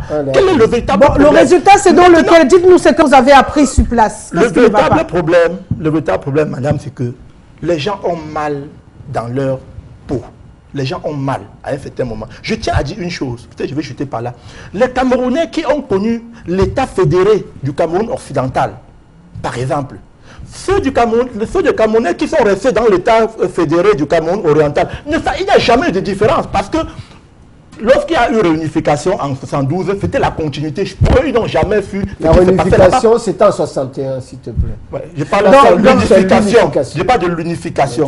Lorsqu'il y a eu l'unification en 72, c'est des Camerounais qui ont vécu dans l'État fédéré du Cameroun occidental savent ce que c'est devenu du jour au lendemain. C'est-à-dire du 20 mai 1972, ils savent ce qu'ils ont ressenti jusqu'à aujourd'hui. Vous ne pouvez pas reconnaître, les gens ne peuvent pas avoir mal. Et comment soigner donc un mal-être dans ce cas de figure? Le pouvoir le sait. Nous avons dit, quand cette affaire a commencé, j'ai écrit un livre là-dessus. Avant cette affaire, j'ai dit, nous avons une constitution qui dit État unitaire décentralisé. Et Maître Pensy le sait. Si on a adopté cette constitution en 1996, il y avait des Camerounais qui avaient proposé des constitutions de type fédéraliste. Mais on a dit que non. Compte tenu de là, on va décentraliser. Mais sachez que même dans les autres pays, quand on dit décentralisation, il y a des États qui ont des statuts. Qui ont des statuts particuliers. Et on ne peut pas, je vous dis, madame, vous ne pouvez pas considérer le Camerounais qui a vécu dans ce que j'ai appelé tout à l'heure l'État fédéré du Cameroun occidental à un Camerounais de l'État fédéré du Cameroun oriental. C'est pas possible. Donc ils ne sont pas Camerounais alors? C'est pas ce que j'ai dit. Ils ont vécu autre chose que nous autres n'avons pas vécu. Nous avons vécu. D'ailleurs, vous n'avez pas vécu. J'ai vécu, mon oncle était le premier à être là-bas comme gouverneur, Guillaume Séké. Oui. Ne me parlez pas que je ne connais pas ce coin. Gouverneur Séké Guillaume. C'était le premier inspecteur fédéral, gouverneur du Cameroun occidental.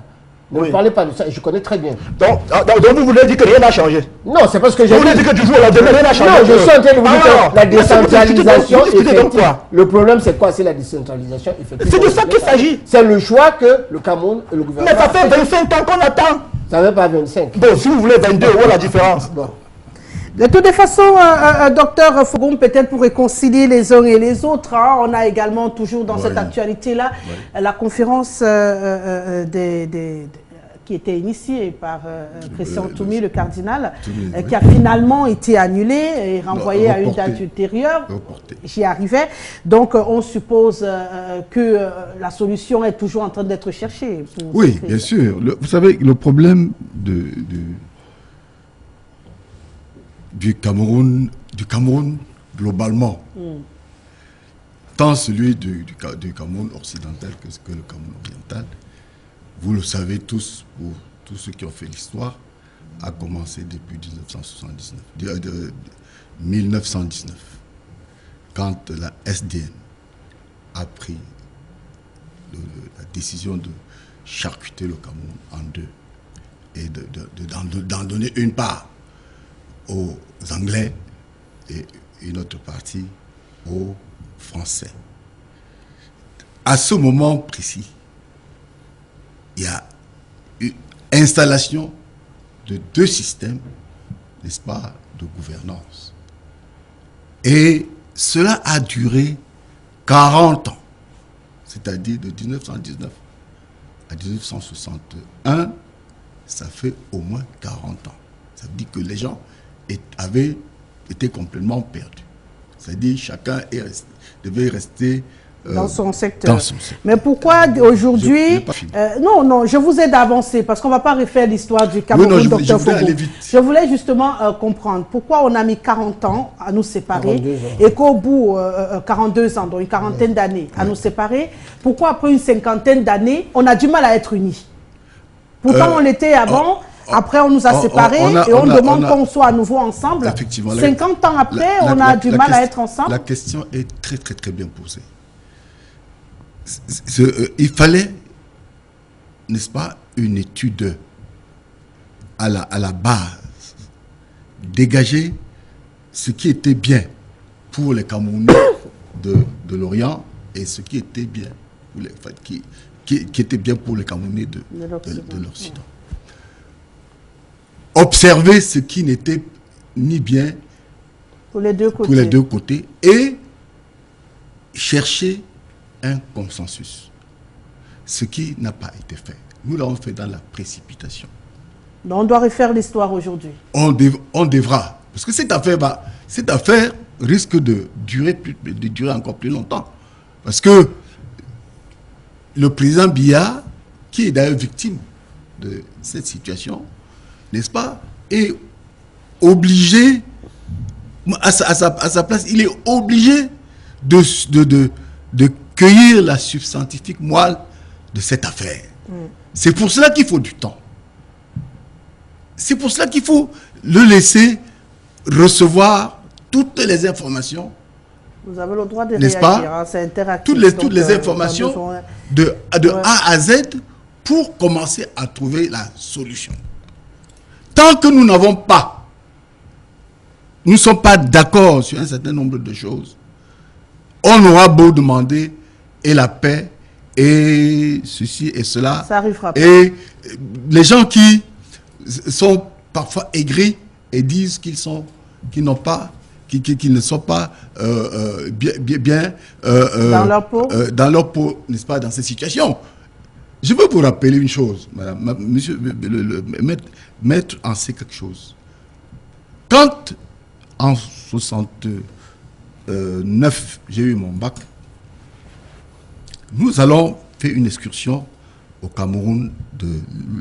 Je suis allé à l'époque avec la moto, parce qu'on voulait découvrir.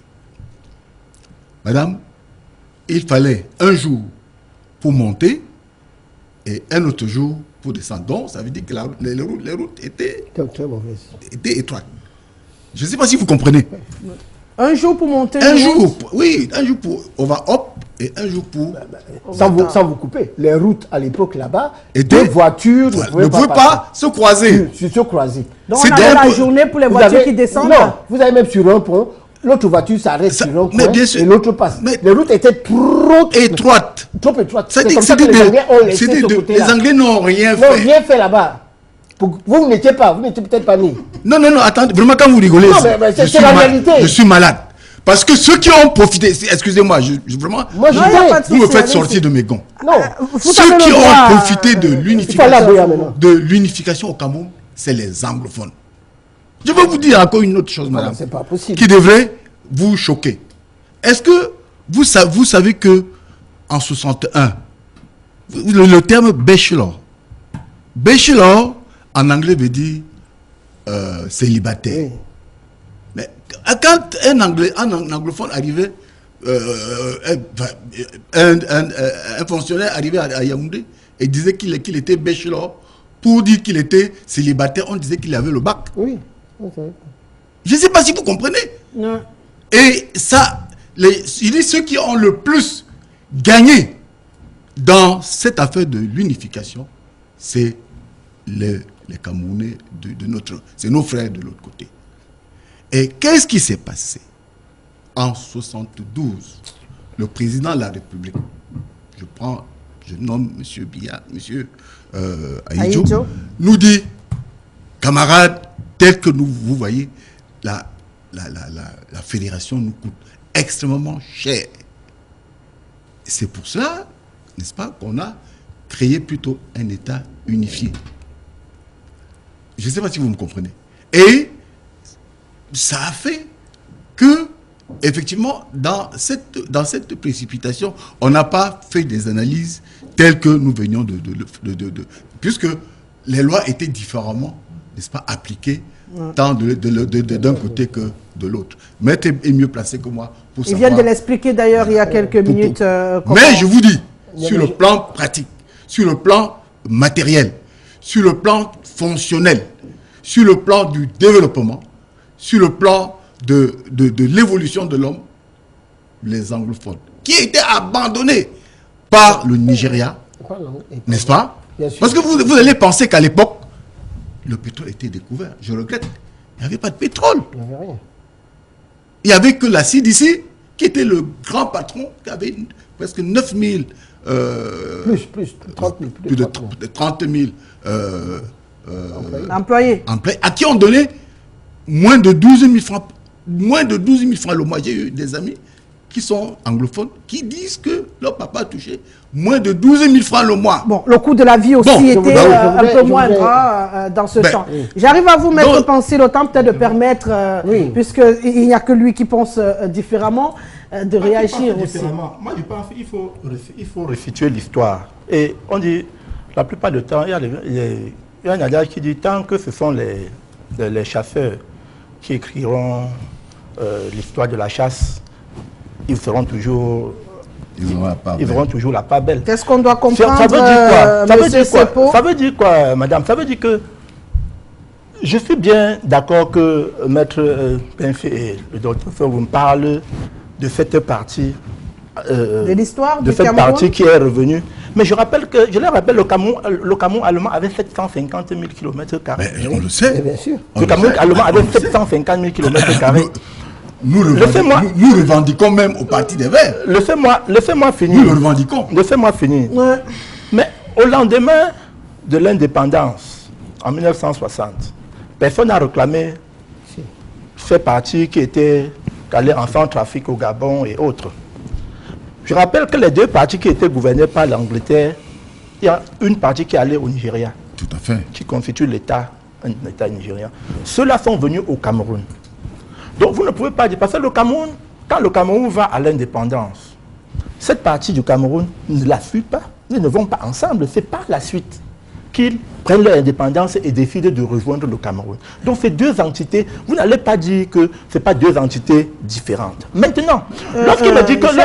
J'ai besoin de dis bien que c'est deux entités s'il vous plaît, différentes. on essaye d'instruire également ceux qui nous regardent. Oui. Il y a eu l'indépendance du Cameroun occidental. Oui. Et il y a eu l'indépendance du Cameroun oriental. Oui.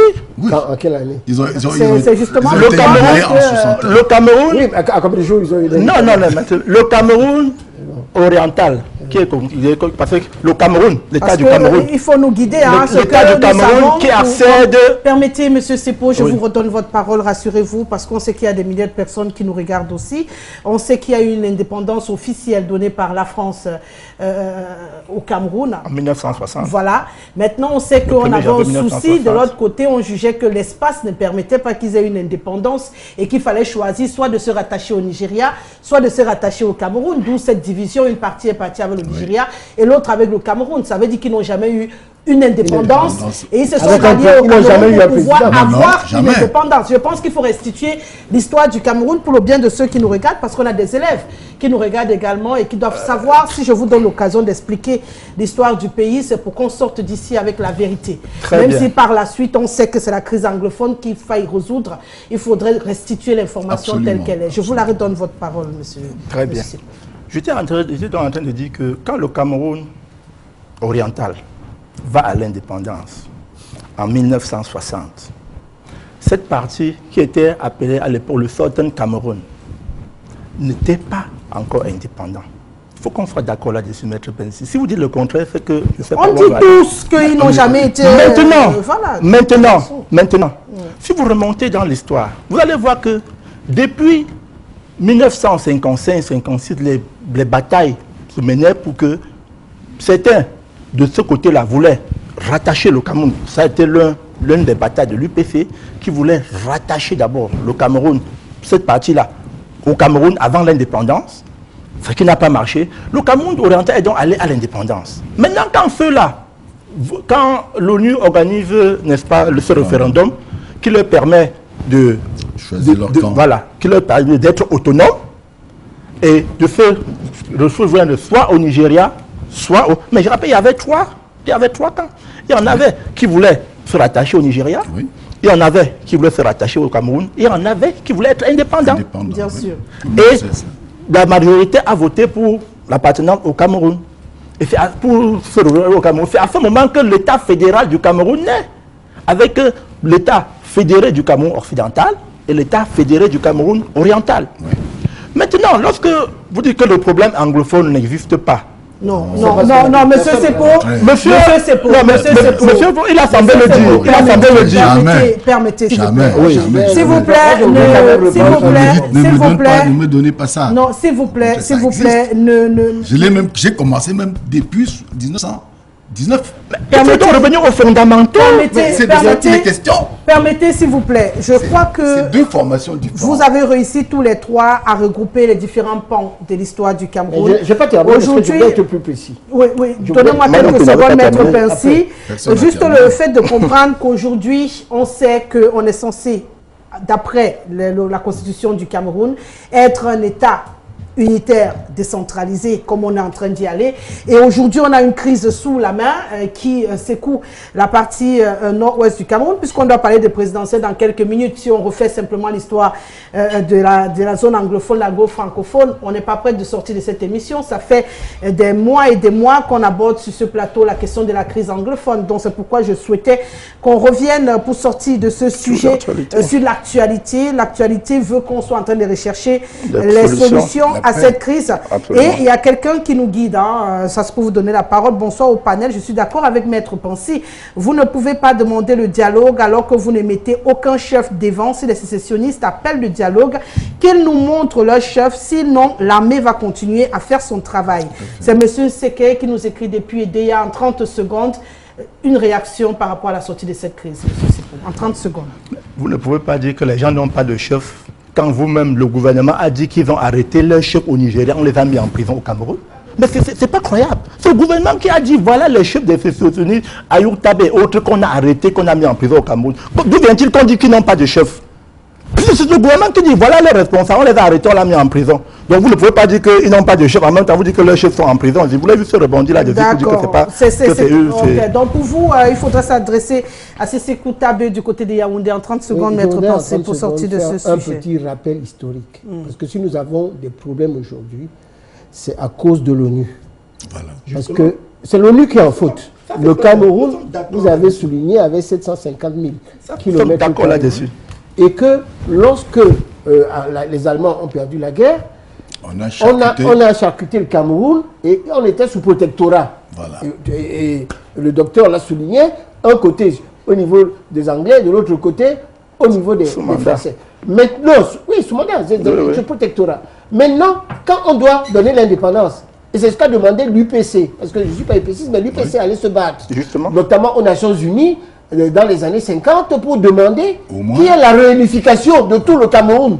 Et ce n'est pas ce qui a été fait. Donc les Nations Unies ont commis une faute, ont triché avec l'aide de la France et avec les Mesmer pour dire que le Cameroun, maintenant, il y aura seulement une partie, et va demander pour l'autre côté de choisir entre le Nigeria, qui n'avait rien à voir avec nous.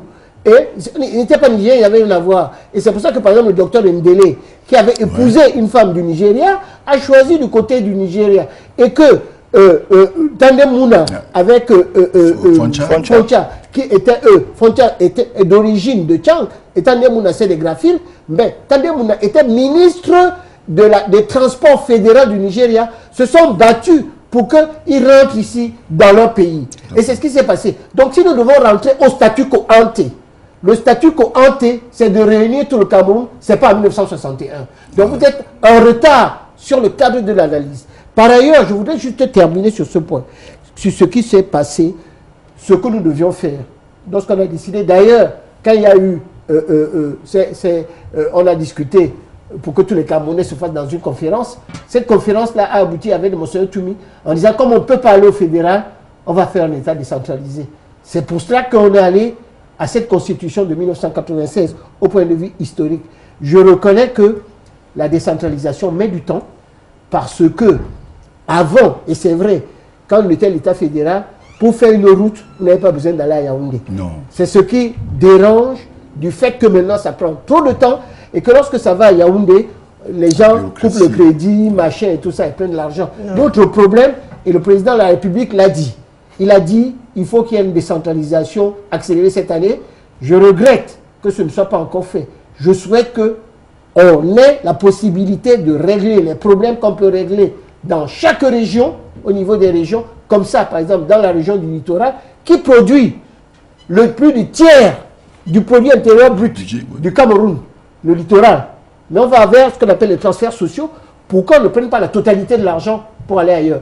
Que le sud-ouest, qui a le pétrole, ne va pas dire aussi que je vais prendre la totalité du pétrole, mais qui ait des écoles de pétrole, de pétrochimie et autres à côté, et qu'on mette suffisamment d'argent pour qu'ils sentent également que, oui, ils sont concernés par le pétrole. Il y aura toujours la péréquation pour que personne ne soit l'effet en arrière. Bien sûr. Ça, c'est le même discours. On doit avancer, docteur. Permettez. Ce sont des sujets très intéressants, je le sais. On pourrait y passer la journée. C'est pourquoi on a plusieurs émissions de débat dans cette maison. Également sur ce plateau, on revient sur certains sujets pour avancer dans le contenu. Ça, c'est le même discours de l'opposition, surtout radicale. On a affaire actuellement aux mercenaires et terroristes. Les deux régions anglophones ne souffrent pas comme les régions de l'Est et de l'extrême nord où les gens marchent encore nus. Pourtant, on coupe du bois là-bas tous les jours. S'il vous plaît, j'aimerais demander aux militants du MRC de me dire comment on appelle une personne de la tribu Douala née au sud-ouest, mais qui ne sait parler ni français ni anglais. Je ne suis ni anglophone ni francophone, mais je suis camerounais. C'est Obama qui nous écrit ce matin. Bonsoir à vous, parlant du président. Cette crise n'est pas son problème, je vous rassure, parce que le cabinet de la présidence a adressé les condoléances suite à la catastrophe de Gênes en Italie. Pourtant, les innocents meurent tous les jours au Cameroun. Bonsoir au panel. Le Cameroun a-t-il commencé en 61? Avant cette date, le Cameroun existait déjà. On était un seul peuple. Madame Jeanne depuis Douala qui invite les uns et les autres à se rappeler de cela avant de penser à chaque partie du Cameroun qu'on doit diviser. Bonsoir madame, dites à cet adepte du MRC Kamta qu'il n'a jamais existé un État fédéré avant 1961. Chez les dits anglophones, je ne sais pas dans quel livre ça existe, cette partie de l'histoire. Il y a toujours eu un seul Cameroun, c'est Ramani qui nous écrit depuis Yaoundé. N'appelez pas s'il vous plaît, ça ne sert à rien. Je ne pourrai pas prendre vos appels. Bonsoir le panel. Pourquoi les entreprises nationales ne peuvent-elles pas éditer et imprimer? Je crois qu'il répond au problème précédent. Le Cameroun avec K, voilà, était un. et existait bien avant la République fédérale du Cameroun. C'est Liem Manim qui nous écrit depuis Yaoundé. Yaoundé très actif cet après-midi dans cette émission. Et puis Catastrophe de Gênes. Bon, il revient également sur les sorties du chef de l'État. Une transition, on va passer au dernier arrêt de ce programme, peut-être qu'il aura été très court. On parle de présidentielle 2018.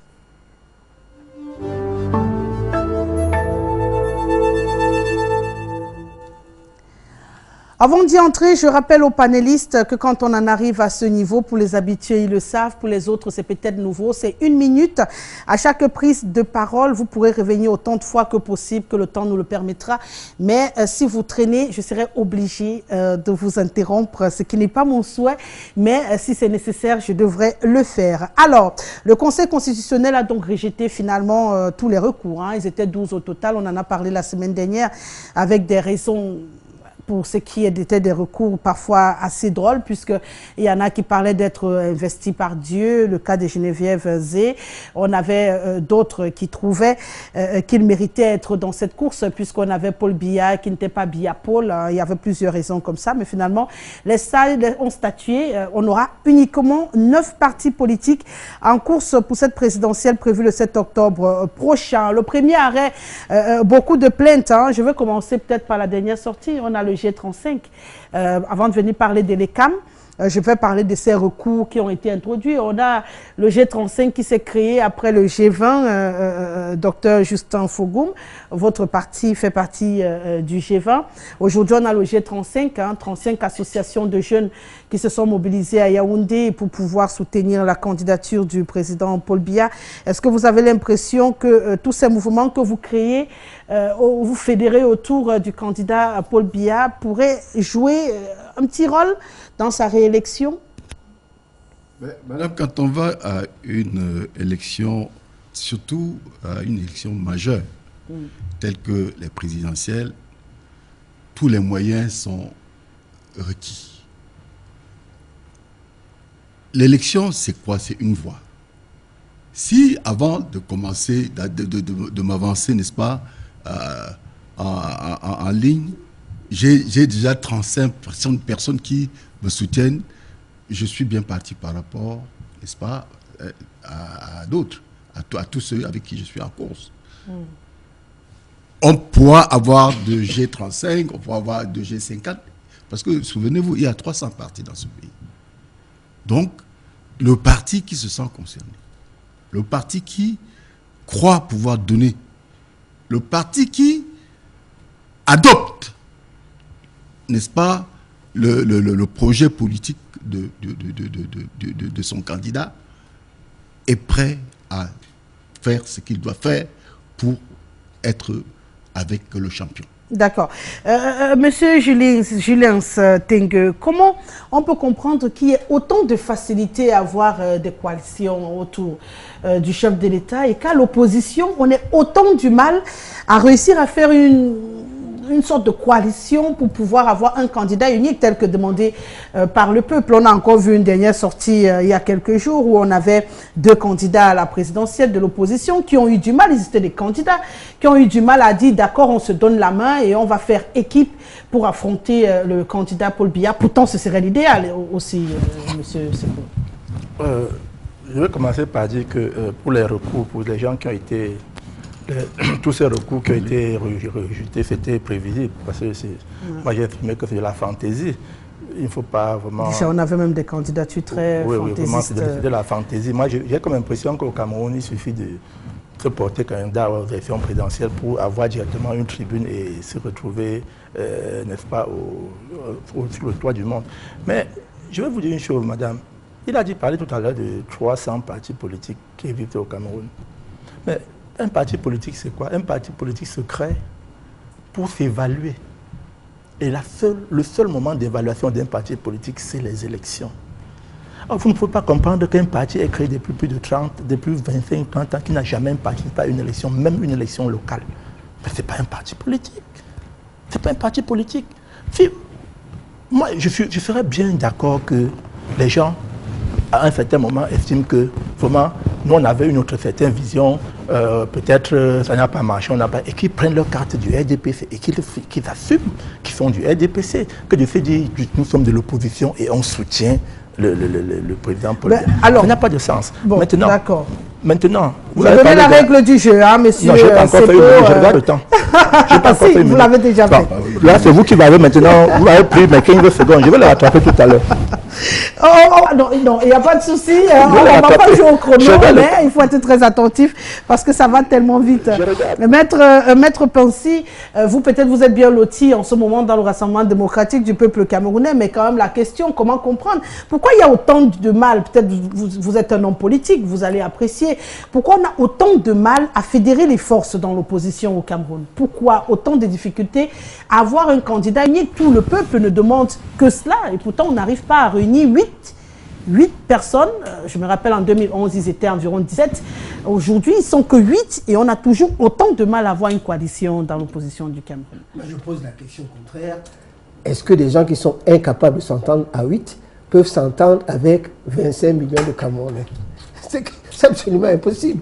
Vous avez des choses qui sont très amusantes. Vous avez Kamto qui dit « je suis le seul tireur de pénalty ».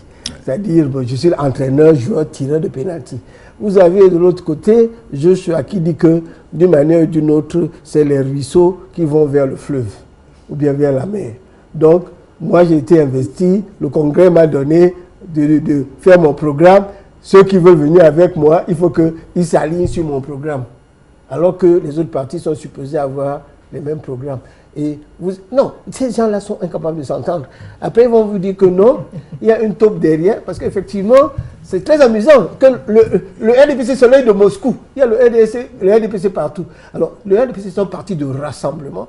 C'est pour ça d'ailleurs que les partis, tous les autres partis, écologistes et autres, viennent tout autour du RDPC pour pouvoir travailler. Je voudrais ajouter une seule chose sur les candidatures. C'était très amusant.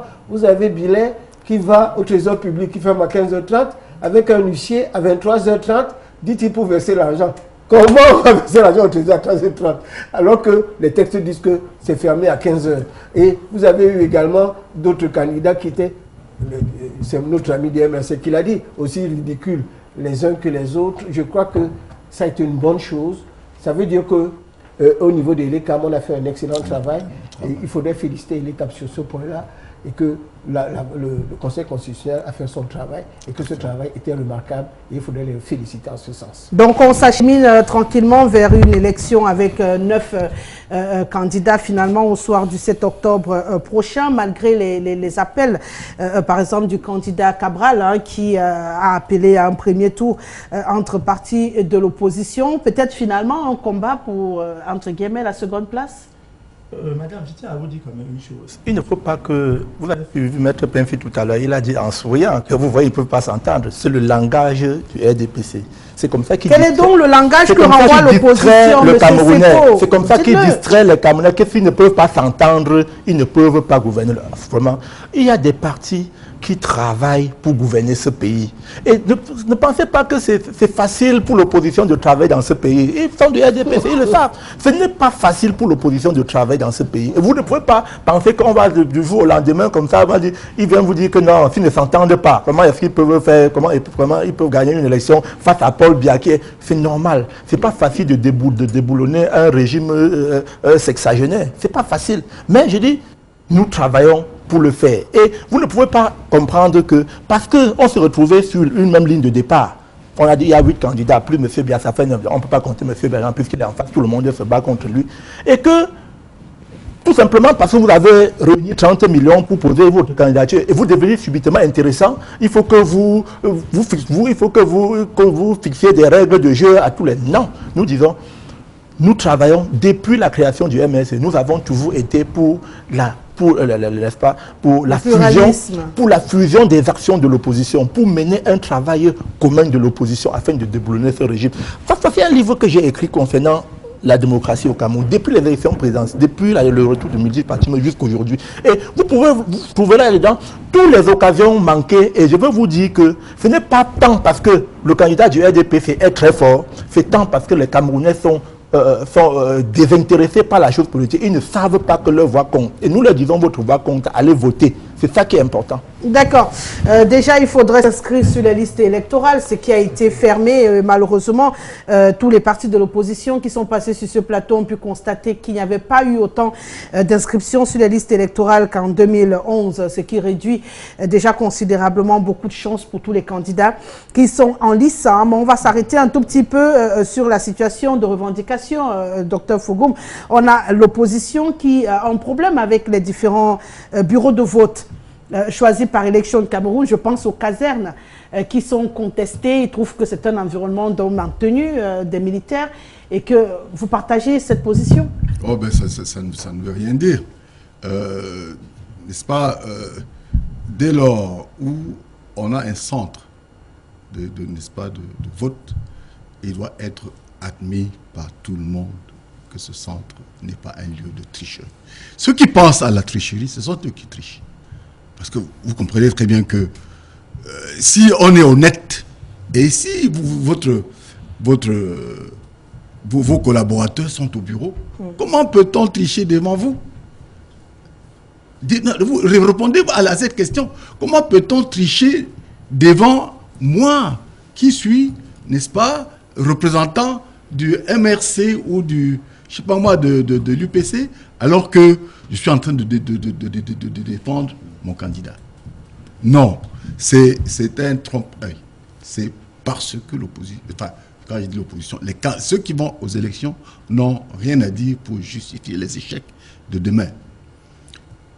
Vous avez affaire, bon, vous avez gagné.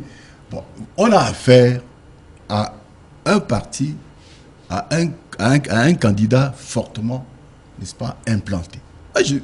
Soyons honnêtes. Ne soyons pas, ne trompons pas les Camerounais. Les partis qui se créent ont le temps de se faire. Nous ne créons pas. Il a dit tout à l'heure que on a créé des partis, on n'a pas fait ceci, on n'a pas fait cela. Non. Chaque parti a un programme. Chaque parti a son emploi du temps. Et quand le moment viendra, n'est-ce pas, chacun sortira des boisseaux et fera son travail. Ben justement, on va donc sortir puisque le temps qui était imparti à ce débat, malheureusement, a été réduit à cause de la crise anglophone qui était tout autant intéressant.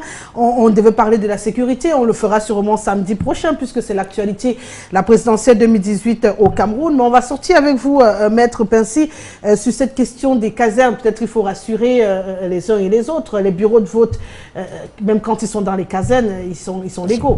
Moi j'ai été observateur en Guinée équatoriale aux dernières élections de décembre qui couplaient les élections présidentielles, législatives et sénatoriales, et je crois et municipales. Et on avait mis, c'était dans les casernes, mais c'était à l'entrée des casernes qu'on avait fait des bureaux. Et ça n'a posé aucun problème. C'est-à-dire à l'entrée des casernes, tout le monde peut venir. Ça c'est un problème. On va pas délocaliser les militaires pour aller les renvoyer en ville, parce que déjà un militaire c'est quelqu'un qui peut, du jour au lendemain, être appelé à partir ailleurs. Donc, on ne peut pas les disperser. Ils sont d'astreinte. Donc, ils sont déjà à une astreinte. Voilà, il y a une astreinte au niveau. C'est pour ça que c'est pour des besoins d'ordre pratique. Je voudrais également dire que, s'agissant des militaires, il y a des possibilités qu'ils puissent voter ailleurs que dans le bureau de vote où ils sont. Parce que s'ils sont appelés à aller, par exemple, intervenir quelque part, les textes permettent qu'ils puissent voter là-bas. Donc ça, c'est pour des problèmes de sécurité. Ils ont une situation particulière. Donc, ils ont des situations particulières. Je voulais juste rappeler que je mets en garde les partis politiques qui veulent utiliser des milices. Parce que le STF parle d'envoyer des milices à l'intérieur des bureaux de vote. C'est interdit par la loi. Parce que, disent-ils, ils ont eu 50 000 scrutateurs, ce qui est faux. Parce que s'ils ont utilisé 50 000 personnes, ça veut dire qu'il leur faut 500 millions à 1 milliard juste pour surveiller les élections avec leurs milices. Et qui veulent défiler en ville. Ça ne marchera pas. Les troubles, il y en a déjà assez. Les sous-préfets sont instruits pour que le désordre ne règne pas dans ce pays. Oui, justement, on devait parler de sécurité puisque c'était hyper important. On le fera avec le prochain panel de samedi, le temps d'aider quelques téléspectateurs. Bonsoir, CBA, toujours au pouvoir, c'est à cause du SDF avec son égoïsme, car il se veut une bonne coalition, car selon ce parti, les autres opposants ne valent rien. Donc si tous réfléchissent ainsi, on n'est pas sorti de l'auberge. Salut au panel, les partis ne veulent pas reconnaître leurs faiblesses. Le tribalisme ne peut pas permettre que Cabral ou Matomba soit le candidat commun de la coalition. Pourtant, ces deux jeunes peuvent faire un bon score à la présidentielle. En 92, on avait déjà choisi un candidat venu du SDF et Kamto a trempé avec le régime pendant 7 ans. Il est donc un vrai opposant avec son parti qui n'existe que sur Internet et avec un député seulement. C'est Ramani de Yaoundé, ce sont les réactions des populations. Hein. C'est pas nous sur le plateau, monsieur Sepo. Donc, ce n'est pas pour vous. Docteur Fogoum, vous ne connaissez pas ce pays. Les bureaux dans les chefferies sont des lieux de tricherie. Voilà. Et puis une dernière réaction, salut au panel. Ma question est simple. Qu'est-ce qui empêche au gouvernement d'officialiser la décentralisation? Bertrand depuis Yaoundé, on en a parlé ici, on pourrait encore y passer la journée. C'est en cours puisqu'on a le processus qui se poursuit. Bonsoir à vous, ces recours ne pouvaient pas aboutir car un de ces candidats qui n'a pas pu déposer ses 30 millions pour la caution a demandé qu'on mette la caution à 100 millions la prochaine fois. Voilà donc qui met un terme à cette émission. Merci monsieur Julien Ting d'être venu. On ne parle jamais d'ici après avoir tout dit malheureusement parce qu'il y a beaucoup à dire. Docteur Justin Aimé Fogoum, merci d'avoir accepté l'invitation. Ça a été un plaisir de vous avoir. Et puis Maître Pensy, merci beaucoup d'être toujours disponible pour les appels à ce programme. C'est un zéro partagé. Je souhaite aux Camerounais qui vivent tous dans la paix et qui croient en Dieu. Voilà, bien sûr, Jamel était derrière les caméras ainsi que le jeune Eyoum. Jean-Martin Kemfak a assuré la réalisation de cet autre numéro de Tous Azimuts. Bon week-end à tous, hein, puisqu'on a un long week-end qui s'annonce avec la fête du mouton. Bonne fête à toute la communauté musulmane et à la semaine prochaine.